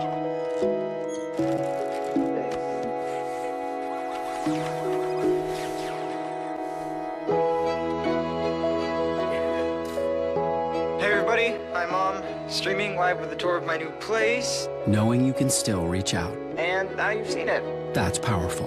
Verizon. Get Mom a Lucid 2 by LG for free. Heads Up Football is a great program because it's how we want to block, tackle, and play the game of football with our head and our eyes up. The efforts of USA Football are critically important to make the game better. USA Football is establishing standards by which a person becomes certified to coach. Let's train them to be their very best. It's not just the coaches doing it, you yourself, you can be involved. If your league is not a Heads Up Football league, then you need to become one. Become a Heads Up Football League at usafootball.com. Welcome back to New York. Almost 3 hours here in the first round. 7 picks to go. The Green Bay Packers are next up on the clock. So some names that you may know still hanging out. Geno Smith in the green room, among the many players brought in here. Can't pick them all. So Geno Smith, quarterback. Where did EJ Manuel go? Will he be the second quarterback? And now who's left now? Well, best available, Sylvester Williams, still an outstanding defensive tackle at North Carolina. Had a heck of a week in Mobile at the Senior Bowl practices. Still available. The 2 middle linebackers. One, you talk about Manti Te'o, improved his coverage ability with 7 picks this past year. Ogletree, a former safety, great in coverage, but not a traditional Mike man. And Eddie Lacy, the top running back. We thought he'd be available maybe for Green Bay. He's still on the board at this point. You look at Zach Ertz. Not a lot separating Ertz from Eifert, but he figured to be more of a late 1, early 2. And we talk about the quarterbacks and then the running back, the second running back, Monte Ball. Great production, a lot of tread on the tires. Projected him to be a mid-second round draft choice. Look, as many yards as the Packers allowed, rushing to the 49ers in the playoff game, which was almost 500. They still, as offensively potent as they are, we haven't had a running back go. There's been at least one running back go every year since 1963. The Packers certainly have to consider Lacy, don't they here, fellas? That's a neat area, Boom. And Eddie Lacy's a running back who certainly benefited from that great offensive line at Alabama. But let's give this kid a lot of credit. He's a downhill runner. He's 230 pounds. And I'll tell you, he's got that athletic spin move. He caught the ball adequately, and he ran for a ton of yards. He runs with an attitude. So I think if you want the top running back, you take Lacy. You want the top player that can help you on the defensive line. This is a defense that has a major issues moving forward. Then you look at Sylvester Williams. So the Packers, 11-5 last year. Here's their pick. With the 26th pick in the 2013 NFL Draft, the Green Bay Packers select Datone Jones, defensive end, UCLA. The commissioner pronounced it wrong, Chris. This is not Datone Jones. This is Datone Setter right here. Didn't know much about this kid, Mel, his first 3 years at UCLA. Coaching change. Jim Mora comes in. I've seen this kid play defensive end in a 3-4 defense. He can play defensive tackle in the nickel. I even saw him play nose tackle in their sub package. If you're into combine workouts, you're into Datone Jones because he dominated the combine. The arrow is going up on this kid. He's my sleeper of the first round.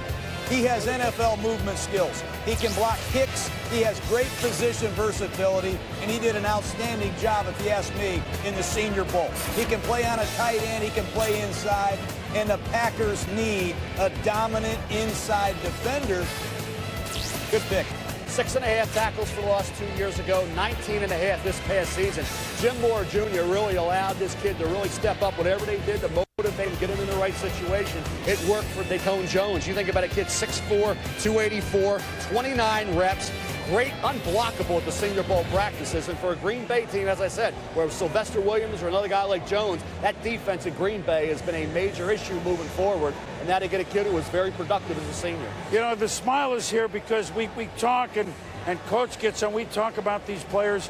Who are your 4 or 5 guys you really like? We've heard the Honey Badger, we did Austin. You've been talking about this guy, and under Jimmy Mora, the tone setter. Maybe after he hits somebody, it's dial tone Jones because that's all they hear. I give UCLA a lot of credit, Chris. Last year they lost 50-0 to USC. Coaching change, I think it turned them around. Their running back, Franklin, ran better. The tone setter can play. You watch and see. This kid's going to be a fine pro football player. All right, well, now we have a Bud Light team report, so we go back up the ladder here to Adam 3 Phone Schefter.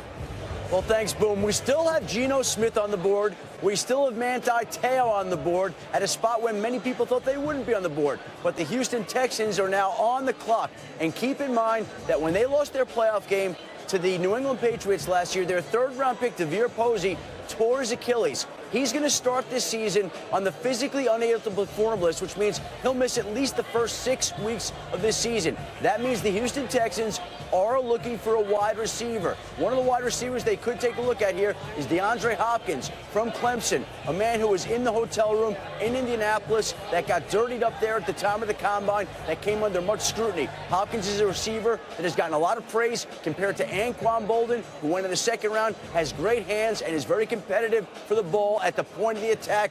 Don't go anywhere. We'll have more. Manti Te'o still on deck. Geno Smith still on deck. Plenty more in the draft.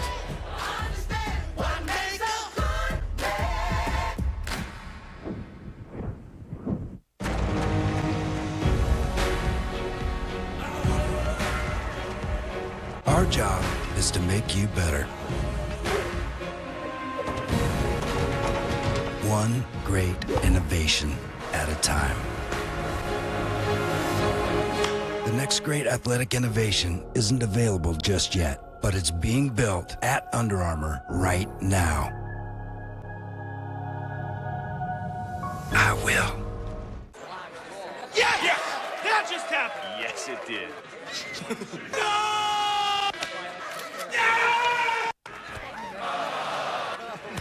Yes, yes, yes, yes, yes! Yes! We did it! Yes, we did! Yeah, we did it!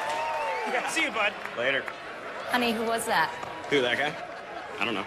Get caught up in the excitement. Buffalo Wild Wings. Wings, beer, sports. Hey, who's this?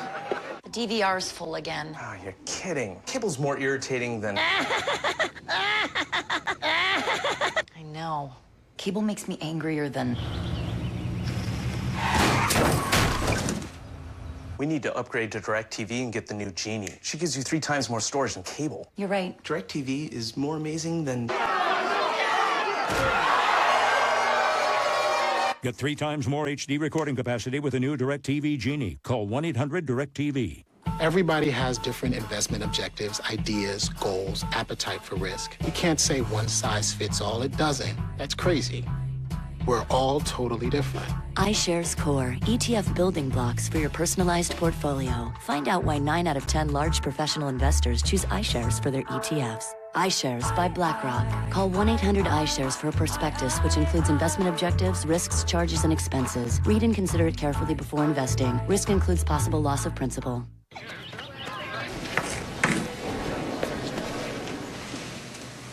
You did it. You solved Corman's enigma. How did you do it, Professor? Professor? No, I'm not a professor. I'm just here to see my daughter. She's a dance major. But I did stay at a Holiday Inn Express last night. Stay smart. Stay at a Holiday Inn Express. ESPN's coverage of the 2013 NFL Draft, presented by Bud Light, is brought to you by Under Armour, where will and innovation come together. Buffalo Wild Wings. Wings, beer, sports. DirecTV. If you call yourself a sports fan, you gotta get DirecTV. Call 1-800-DirecTV. And the new film, Pain and Gain, in theaters tomorrow. Rated R. Welcome back to the draft, everybody. We have 6 picks left in the first round here in New York, which we've had a few trades. Few names you know are still sitting around. And the Houston Texans, once upon a time 11-1, finished 12-4, beat the Bengals, lost to the Patriots in the playoffs. And we should remind everybody that Ed Reid, future Hall of Famer, safety extraordinaire, is no longer a Baltimore Raven.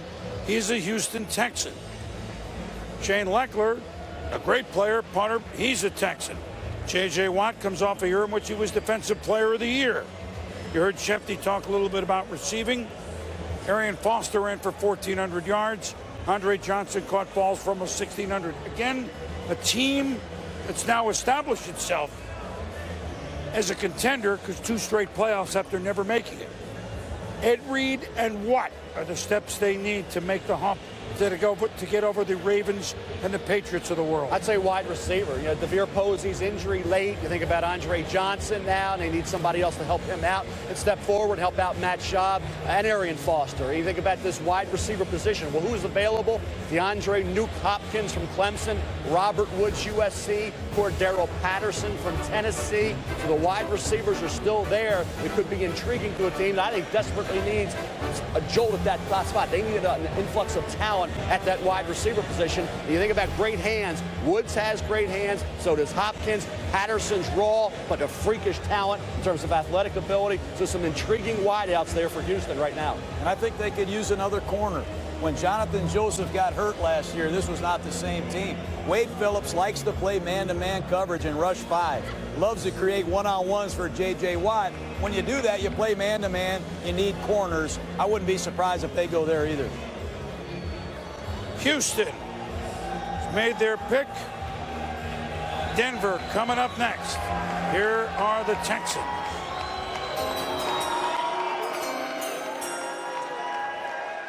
With the 27th pick in the 2013 NFL Draft, the Houston Texans select DeAndre Hopkins, wide receiver, Clemson. Well, Shefty hinted to it that Hopkins, they did their due diligence on what might or might not have happened at the Combine.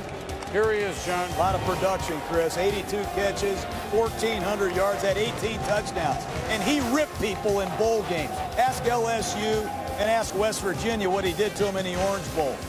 Former basketball player, he has the range to go up and get it.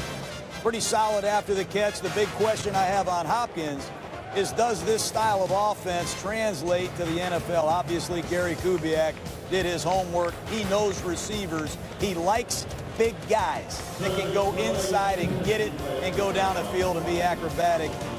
Good young player, just a kid, 3-year junior out of Clemson. Now he's 180 pounds as a freshman. Now he's 214. Big hands, phenomenal hands. A tough kid, can get off press, physical player. He could have a nice impact right away for the Houston Texans at the wide receiver position. Broncos next on the clock with Adam Schefter. What are you hearing these days? Well, Boom, the Minnesota Vikings have been on the phone trying to see if they could get a pick, probably from the New England Patriots, to see if they could trade back up, and it looks like that could be the pick for Manti Te'o. It looks like they're dangling 2nd, 3rd, and 4th round picks to try to get back into the 1st round to get one more crack at Manti Te'o. Keep in mind that the Vikings already have gone out and drafted Sharrif Floyd for their defensive line, Xavier Rhodes for their secondary. They're now seeing if they could round out their defensive unit by adding a linebacker. That is in play. That is unfolding. Those calls are taking place with Minnesota seeing if it can move up, dangling 3 picks to try to get the rights to see if it can draft Notre Dame linebacker Manti Te'o. Don't go anywhere. We'll let you know if that deal comes through. I'm sharp, I'm on point, dig from my ballpoint, throwing out my pain, I'm back on my A game, I'm focused. For me, this is just another fate to be accepted. I'm stronger than the odds now, mentally. Dunes, desert, or trail, only Razor delivers. Now's the time to buy during the Polaris XP sales event. Take your pick of our new limited edition razors and get financing as low as 2.99%. Save even more with rebates up to $500. Or totally customize your new razor with up to $500 of free Polaris accessories. Razor sharp performance is waiting for you during the Polaris XP sales event. Introducing McDonald's new Premium McWrap. Gorgeous fresh vegetables and juicy, delicious chicken wrapped up in a warm tortilla. One bite is like no bite you've ever tasted before. The new Premium McWrap. In 3 mind-blowing flavors. It's a whole new way to love McDonald's. Heads Up Football is a great program because it's how we want to block, tackle, and play the game of football with our head and our eyes up. The efforts of USA Football are critically important to make the game better. USA Football is establishing standards by which a person becomes certified to coach. Let's train them to be their very best. It's not just the coaches doing it. You yourself, you can be involved. If your league is not a heads-up football league, then you need to become one. Become a heads-up football league at USA Football. Great first kick. Let's go. Hey. Yep. Party! Aww. We are out of here.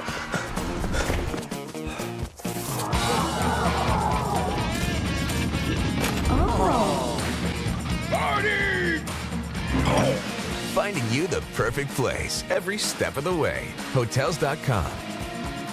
My ideal man is someone with a lot of confidence, lovable and creative, someone who's smart, articulate, because I look for something that can complement me. When I'm looking for love, I'm looking for a best friend. Someone who's positive, adventurous, confident. With BlackPeopleMeet.com, it gives you everything that you need to find what you're looking for. It's all right there. You just got to open your eyes and look for it. This is where BlackPeopleMeet.com. Today is a new day.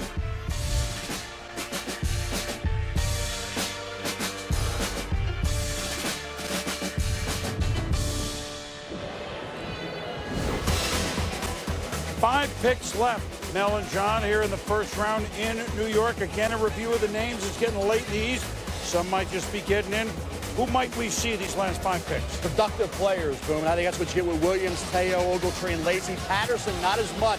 You're dealing more with potential and the physicality and the athleticism that he can provide. Then you look at the 2 quarterbacks, Smith and Barkley. Thought to be in this late first, maybe somebody trading back in, or Barkley maybe even early second to Jacksonville. And again, you think about running backs, Eddie Lacy, when's he going to come off the board? Because until he comes off the board, Monte Ball would be the next guy in line, more than likely, probably second-round area for Ball. If we are going to have a back, well, there's Geno Smith in the green room. If we are going to have a back, and that would be Lacy, we think. Denver or St. Louis would be the spots, wouldn't they? It would make the most sense, Boom. And I think when you look at the players like Manti Te'o and Alec Ogletree, they figure to fly off the board as well. So I think Lacy, Te'o, Ogletree, those are the 3 guys you're eyeing. And I think Sylvester Williams is a heck of a pick at this point when you saw the other 3 defensive tackles already come off the board. So the Denver Broncos, 13-3 last year, won their last 11 games and had that heartbreaking double overtime loss to the Baltimore Ravens. By the way, they'll host the Ravens in the opening game of the season, same field. With the 28th pick in the 2013 NFL Draft, the Denver Broncos select Sylvester Williams, defensive tackle, North Carolina. Boom, really like this kid. I've been talking about him for the last hour, it seems like, because I really believe he was on a par with the other 3 defensive tackles that all came off the board. 6'2.5", 314 pounds, and boy, is this kid quick. He can penetrate. He can make plays behind the line of scrimmage. This kid plays through an ankle injury, yet has 6 sacks. Disruptive force on a consistent basis, game after game. 27 reps, told you about his upper body strength at the combine. Ran a 5.03 at 314 pounds. Had a heck of a week at the Senior Bowl practices. I'll tell you what, he could have been a top 15 pick, and nobody could have argued. To see the quickness there, I thought Dallas would have been a great fit at pick 31. He didn't get to that point. Here he comes off the board to the Denver Broncos, who added Derek Wolfe, early second round last year, was a heck of a pick out of Cincinnati. Wolfe had a very good rookie year. Now you bring a Sylvester Williams into the fold. At Denver Bronco defense, at the defensive line got a heck of a lot better with the addition of this kid. Coffeyville Junior College, spent 2 years there. Had an ankle injury at about mid-season against Virginia Tech. Wasn't quite the same player down the stretch.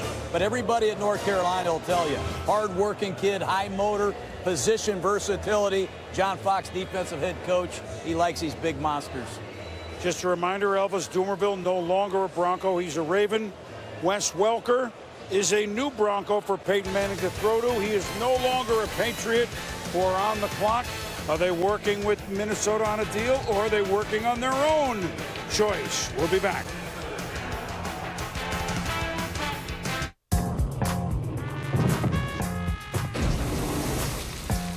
The age of the oversized luxury car is about to give way to a smarter, more nimble breed.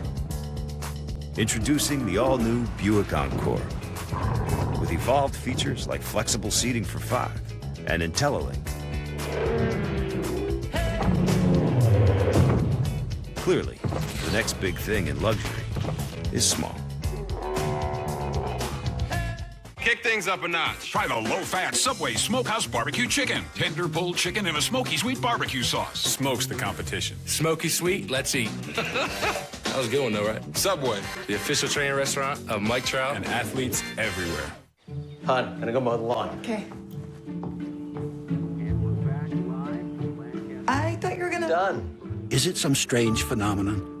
Or is it the time-saving ability of the extra-wide 30-inch Toro Time Master? It's hard to find an expert more dedicated than John Clayton.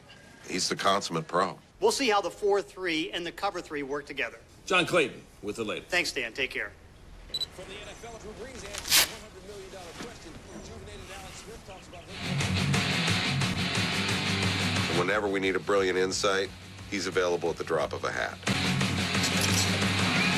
Hey, Mom! I'm done with my segment!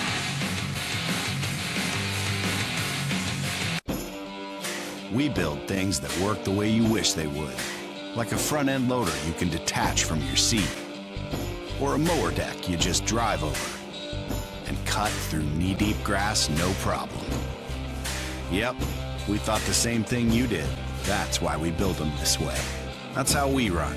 Nothing runs like a deer. Visit your dealer or johndeere.com/howwerun to see the new Signature Series and One Family tractors. Okay, so what kind of car should I get? Definitely something with 4 doors. New or used? Used. It's gotta be black. Now compare new and used cars and even special offers side by side. Now that's a good deal. So when you find the right car, that's the one. There won't be any doubt in your mind. Autotrader.com, the ultimate automotive marketplace. What? Welcome back to Radio City Music Hall in the 2013 draft, and the Minnesota Vikings have, in fact, traded back into the first round, surrendering 2, 3, and 4, and 7 round picks to the New England Patriots to get up to number 29. Now the real question is whether the Vikings are going to go for Manti Te'o or Cordarrelle Patterson, the wide receiver from Tennessee. Those are 2 players high on their board, but the Vikings have gone out and gotten the pick they wanted to go get the player that they wanted. And now the question becomes, what do they do at 29 with the pick that they acquired from New England? And New England picks up extra picks after it was missing picks in the heart of the round, so the Patriots have to feel pretty good about this particular deal. Yeah, because it was a year in which New England had the fewest picks that we can remember. So they get some. They're out of 1, but we'll see what the Vikings do with 3 number 1s. Boy, nothing like a 2,000-yard rusher to make you load up and try to go for it. Well, we all defense. You think about what they've done so far, and they've improved that defense. Now you got to think about Patterson, but the pass on Manti Te'o. I was surprised after taking Sharrif Floyd that they wouldn't take Te'o over Rhodes, but they opted for the corner. Now Te'o's available, as is Patterson. You have a desperate need for wide receivers. Patterson's raw, though. I'd still go Te'o, but I'll tell you what, this impacts the Baltimore Ravens at 32, who would love to see Manti Te'o, in my opinion, still on the board. Well, we'll see. We have Minnesota, St. Louis, Dallas, Baltimore. And then that'll be it. We won't hear from New England until tomorrow. The Vikings, we spent a lot of time on it because they had 3 number 1. They were a real surprise. Christian Ponder can't count on 2,000 yards every year from Adrian Peterson. Is he making the steps? The reason they have these first-round picks is they got rid of their best receiver. Yes. Percy Harvin's in Seattle. Let's not forget that. Yes. They didn't just rain first-round draft choices in Minnesota. They lost a great player and a great returner. If they want to replace Harvin's return ability, take Patterson out of Tennessee, let them watch Greg Jennings, who's a consummate pro, and develop them that way. If they want to go trifecta on defense, take the linebacker out of Notre Dame. That's why they traded back into the first round. Who would you take, John? Who would I take? I'm an offensive guy. You know I'd take Patterson. I'd take a guy that can make some plays in that dome. And I'm not sold on Patterson. I like Hunter maybe at Tennessee more. Anti-Teo is special to me because I know him personally, spent a long time with him. I think he'd be a nice Minnesota Viking personally. Well, I'll tell you what. You think about Patterson, where he can be and where he is he ready to start as a rookie? That would be my question, because we said Brian Quick out of Appalachian State went to the Rams. First pick in the second round last year, wasn't ready, he was raw. Cordarrelle Patterson is great with the ball in his hands, but he's not a route runner, and he's not a guy right now that has enough production behind him, John, enough experience in the SEC to be a guy you can count on to be a guy he immediately gives you production. Vikings need that. Is he going to be ready? It's easy to say that this kid isn't a finished product. He's a junior college player. So even though the Patriots are not picking here, we all know that the past 11 days, the city of Boston has persevered under the toughest of circumstances. Our thoughts and prayers go out to the victims and their families, and a heartfelt thanks, of course, to all the first responders and all the law enforcement officers who displayed great courage throughout the ordeal.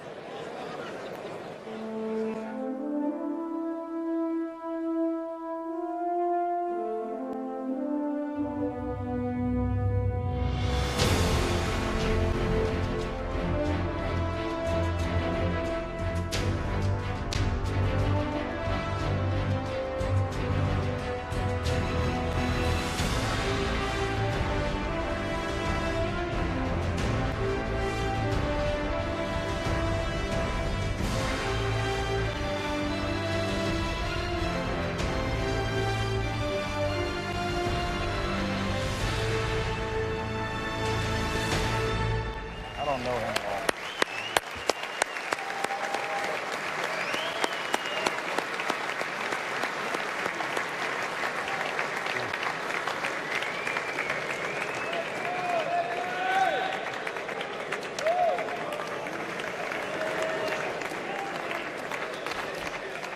We are honored to have with us former Patriots Super Bowl champion Joe Andruzzi. Last week, Joe was at the Boston Marathon raising funds for his foundation for cancer patients and research. He suddenly found himself helping innocent victims of a terrible attack. The brave service of Joe and of all the first responders and law enforcement officials in Boston is an inspiration to us all. We thank you, and we are proud of you, Joe.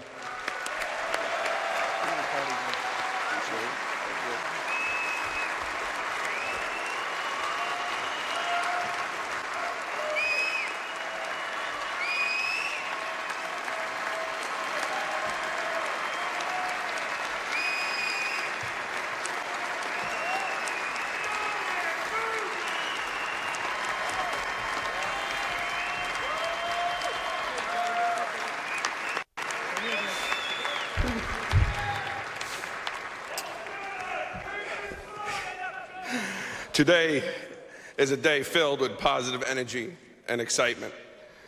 It's about young, talented football players who look forward to hearing their name called and having their dream of being an NFL draft pick realized. In terms of the Boston Marathon, the focus should be on all the positive energy that has emerged since the bombings. Let's continue to shine the spotlight on all of the first responders, like my three FDNY brothers that are here with me tonight.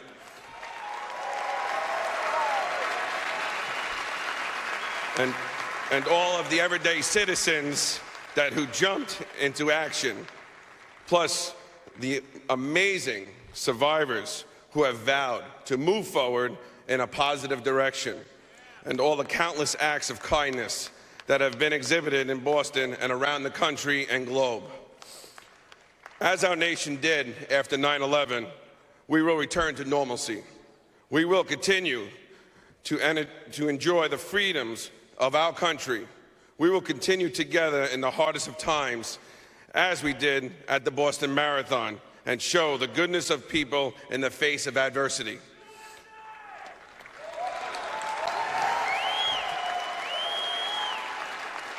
Definitely USA. On this note, I'd like to share the positive mantra that grew out of the events of last week. We have a new saying in Boston. Boston strong, baby.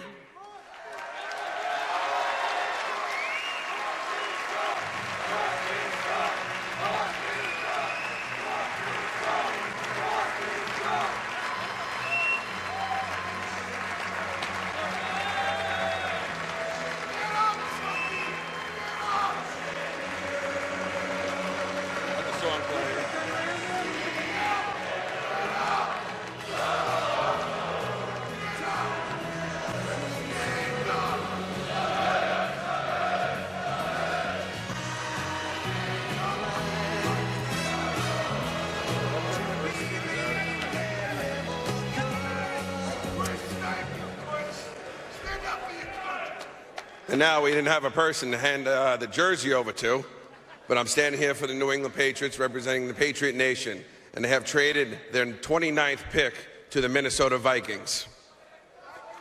Thank you very much, everybody.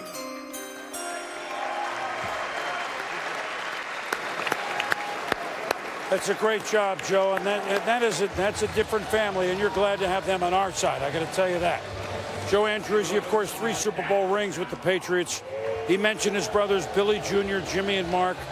You may remember their story. All 3 members of the New York City Fire Department that responded in the World Trade Center attacks in 9/11. And you just heard the story and saw the picture of Joe, who just found himself near the finish line of the Boston Marathon 10 days ago. Joe was a proud football player, but that's a proud family.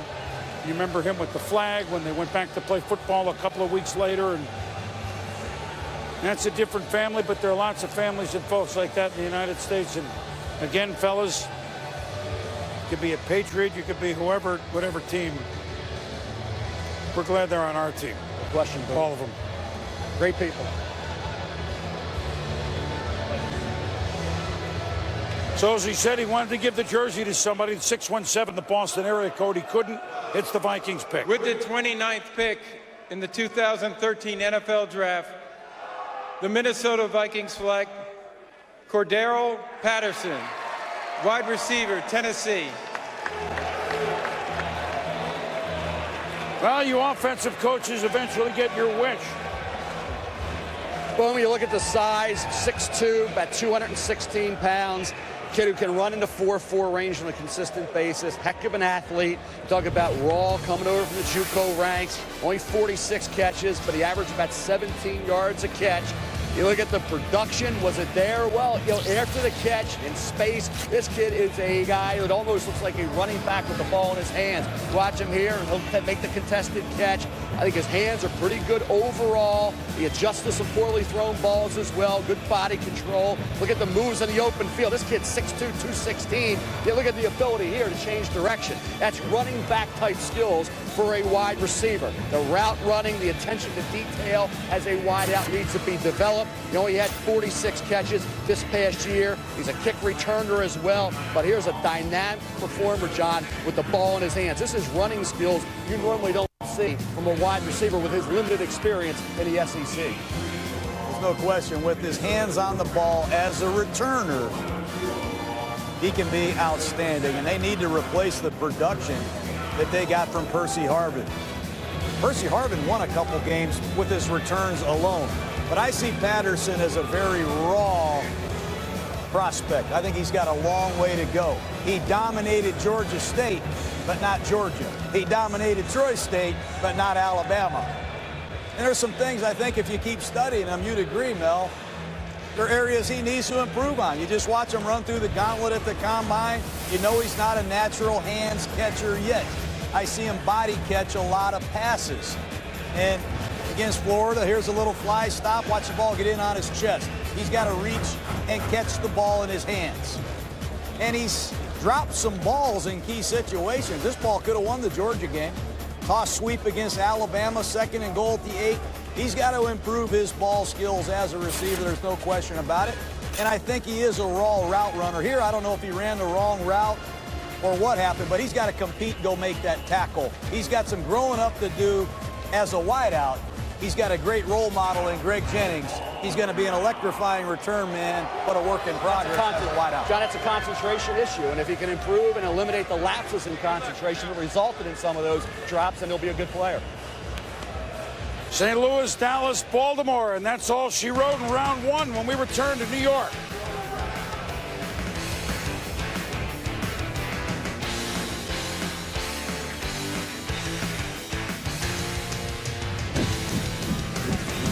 Sick of this thing popping up. I know. Cable's more annoying than...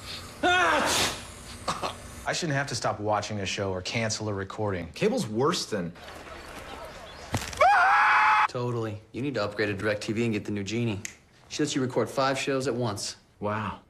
DirecTV is better than...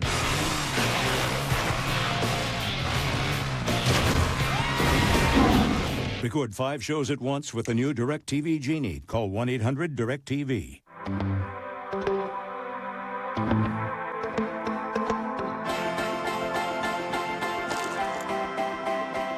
Are you just gonna stare at her?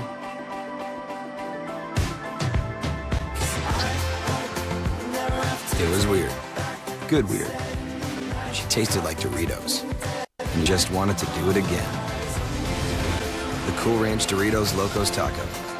There's a first time for everything. It's as simple as this. At BNY Mellon, our business is investments. Managing them, moving them, making them work. We oversee 20% of the world's financial assets, and that gives us scale and insight no one else has. Investment management combined with investment servicing, bringing the power of investments to people's lives. Invested in the world. BNY Mellon. The first look is only the beginning.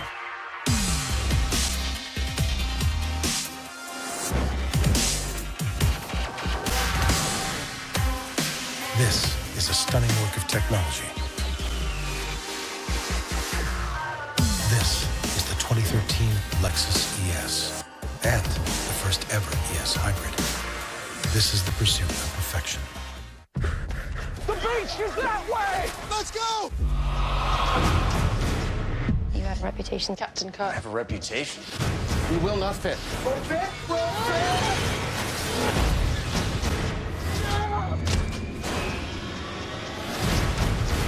3, 2, 1.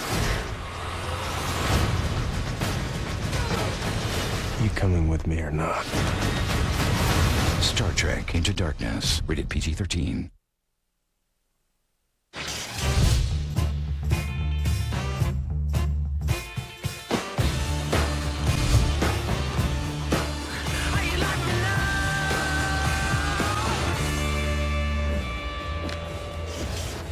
Three picks left in the first round. And there's Geno Smith, perhaps calling it a night in the green room. He wasn't alone. I mean, they had 23 players here. You're not going to pick them all. So he, Manti Te'o, and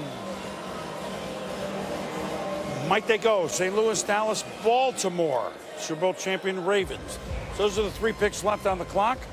A day that began with all the offensive linemen. We've never seen tackles go 1-2. We've not since '68 have we seen linemen go 1-2-4 offensive linemen.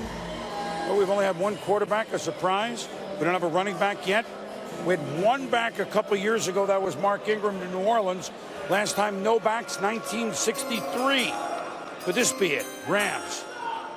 With the 30th pick in the 2013 NFL Draft, the St. Louis Rams select Alec Ogletree, linebacker, Georgia. Answer, no.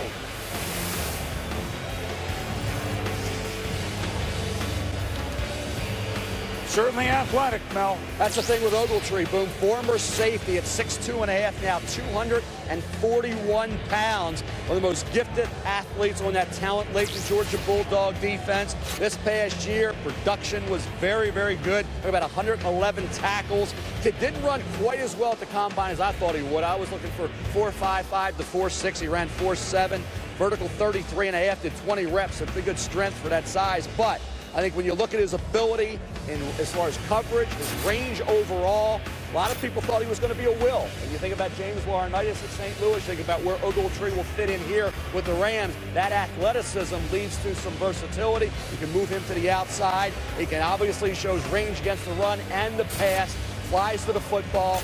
Not a true Mike man, not a traditional take-on middle linebacker, but a guy that certainly in their scheme may end up playing on the outside. Ogletree's a linebacker that's going to flourish in the sub.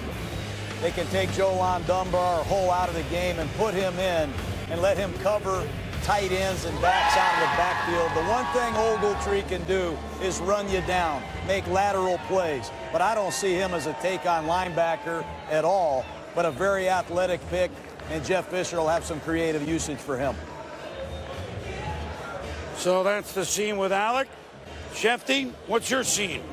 Well, Boom, this unfolded rather perfectly for the Baltimore Ravens, who always seem to be sitting in the right spot at the right time. They've wanted a safety. Matt Elam is there, and Jonathan Cyprien from Florida International is there. They wanted a linebacker. Manti Te'o is there. The Ravens are going to be able to come away from this draft with one of the players that they coveted, one of the players that they could use to upgrade the defense after losing Ray Lewis and losing Ed Reed. Ozzie Newsome is a master at doing this, and he's going to be able to do it again. And when we come back, we'll be able to tell you who the world champion Baltimore Ravens will be taking with the final pick in the first round in the 2013 draft. Don't go anywhere. We up. It's the end of an era. All the parties, the stories. I'm gonna miss your smell. You were my first. What? I knew it. I knew It's it. true. Oh, man, I'm sorry I broke your leg. I wrote a song. Sorry. Here we go. Keep the good times going with the crisp, refreshing taste of Bud Light. Here we go. Whoa. Check out this new couch. I'm Lorenzo. I work for 47 different companies. Well, technically, I work for one. That company, the United States Postal Service, works for thousands of home businesses. Because at USPS.com, you can pay, print, and have your packages picked up for free. I can even drop off free boxes. I wear a lot of hats. Well, technically, I wear one. The U.S. Postal Service. No business too small.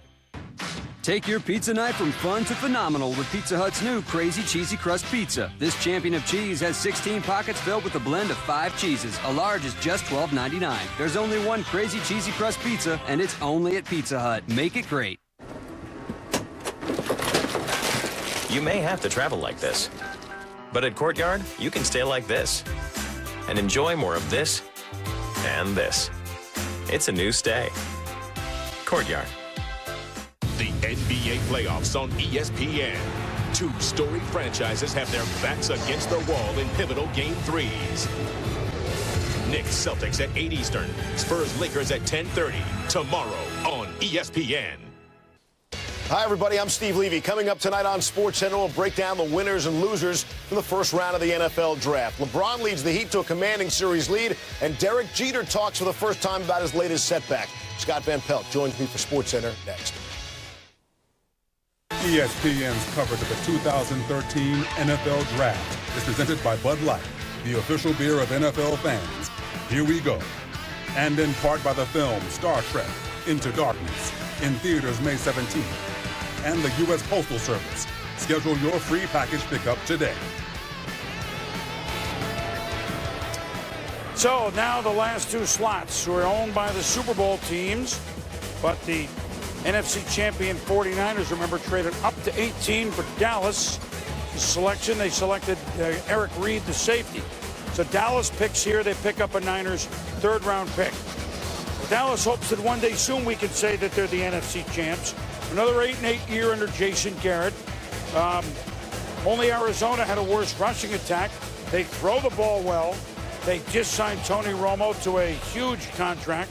Monty Kiffin is the new defensive coordinator, so that's a change of a lot of things that certainly takes more than 10 seconds to discuss, John. But that's all we have. So here's the Cowboys with their pick.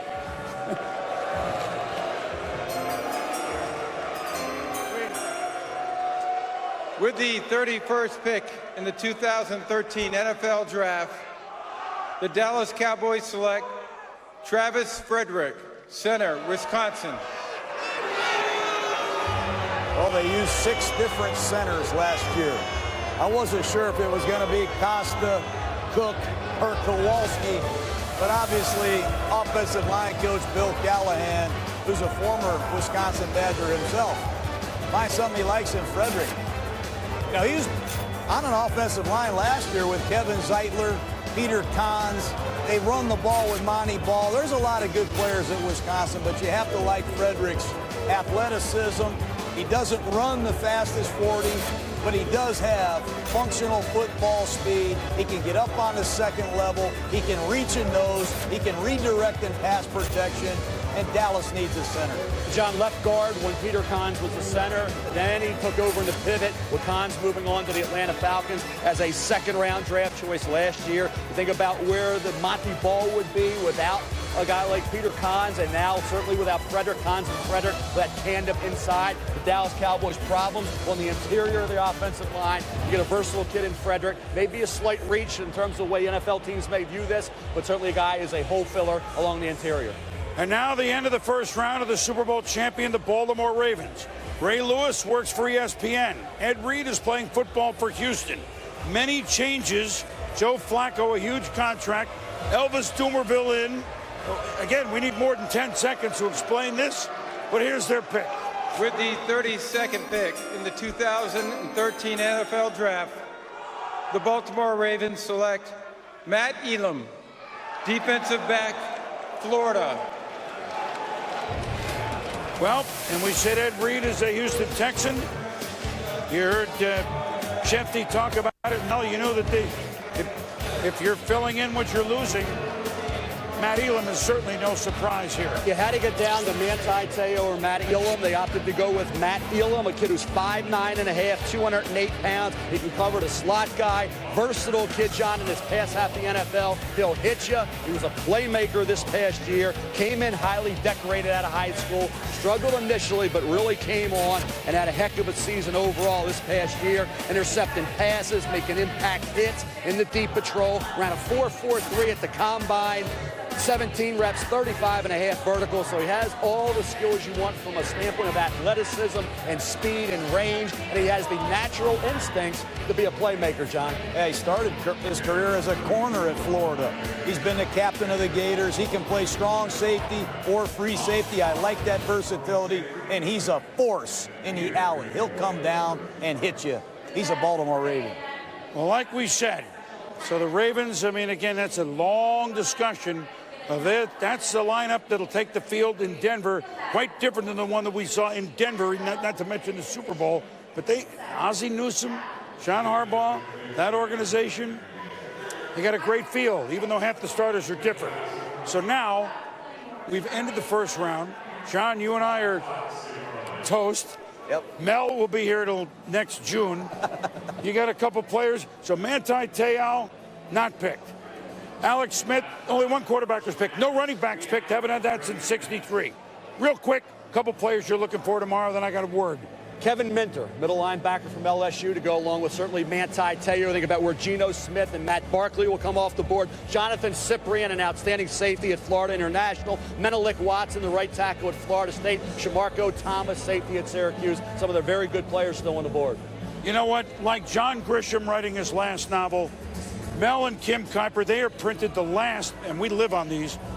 You want to read about the second and seventh round players coming up? Not too late to call 800-696-4558. Mel might sign the book for you.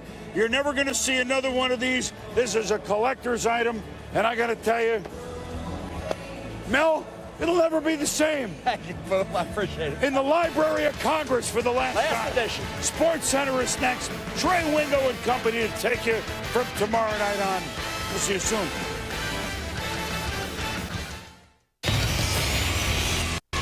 This is Sports Center.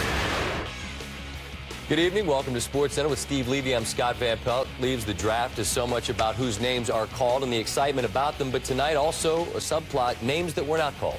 Geno Smith, Manti Te'o will have to wait until tomorrow. Hardly a run of offensive skill position players at the draft in the first round. Back to Chris Berman. Oh, we just did it.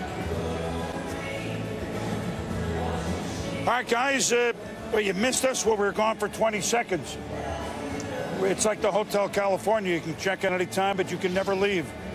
Mel Kiper, John Gruden, Chris Berman, a first round that was as advertised different. A Lego first round in which you need squares and rectangles, certainly at the top. No running backs, one quarterback, not any of the ones you thought. Tons of offensive linemen. It was different as advertised. So now what? One of the craziest drafts we said would ever been associated with. You have Geno Smith. Some thought could be a top 6 pick in the first round. Even as early as this morning, he's still on the board. Quarterback out of West Virginia. You think about Eddie Lacy, all that production at Alabama, running back still on the board at this point. You think about all the players at the safety position, the deepest position in this draft, still available. DJ Swearinger out of South Carolina, Jonathan Cyprien out of Florida International. So I'll tell you what. Round 2, round 3 tomorrow, day 2 of the NFL draft, going to be a great opportunity to stockpile talent. That's why you waste a lot of time doing mock drafts, because you can't figure it out anymore. But you got to credit the Rams for going up to get Tavon Austin. I thought that was a great move. And I love what the Cleveland Browns have done, going to a 34 defense, getting Paul Kruger in free agency, and then getting Barkevious Mingo out of LSU. That's a pretty good start at a 3-4 defense. What jumped at you today, other than a player or two? What jumped at you guys? I think the fact that you still have players like a Manti Te'o still on the board at this point. Tremendous production, 3 successive years. Manti, 17th player on my big board, still available. You talked about a lot of the guys there you see that we've already discussed. But the fact that Te'o is still there, and the Minnesota Vikings, who desperately need a middle linebacker, passing them 3 times. The Ravens needed a middle linebacker, inside linebacker, and took the safety Matt Elam ahead of them. And then you see Kevin Minter, I think a heck of a middle linebacker coming out of LSU, still there. And Menelik Watson, one of the great stories about limited football background, right tackle prospect, figured to be an early to mid-second round pick. A lot of people thought maybe late first, but early to mid-seconds where he figured to come off the board. He'll be a nice choice at that point. Well, Miami sure fooled me. They fooled you, too. We thought they were going up to get Lane Johnson, a left tackle. We thought that for sure. I was listening to you and McShay for the last 3 weeks. They're going up to get a tackle. They go up and take Dion Jordan, outside rusher out of Oregon. I thought that was a surprise of the night.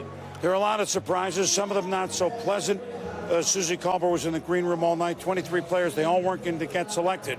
A long evening for Geno Smith, Suze. Yeah, an understatement that it was a long night for Geno Smith. He insisted that he's holding up just fine, but declined to do an on-camera interview. I asked him if he was shocked or surprised that he didn't get picked in the first round, and he said no, and feels that those who believed in him still know what he has to offer, and that he'll play with a chip on his shoulder even bigger than the one he had before.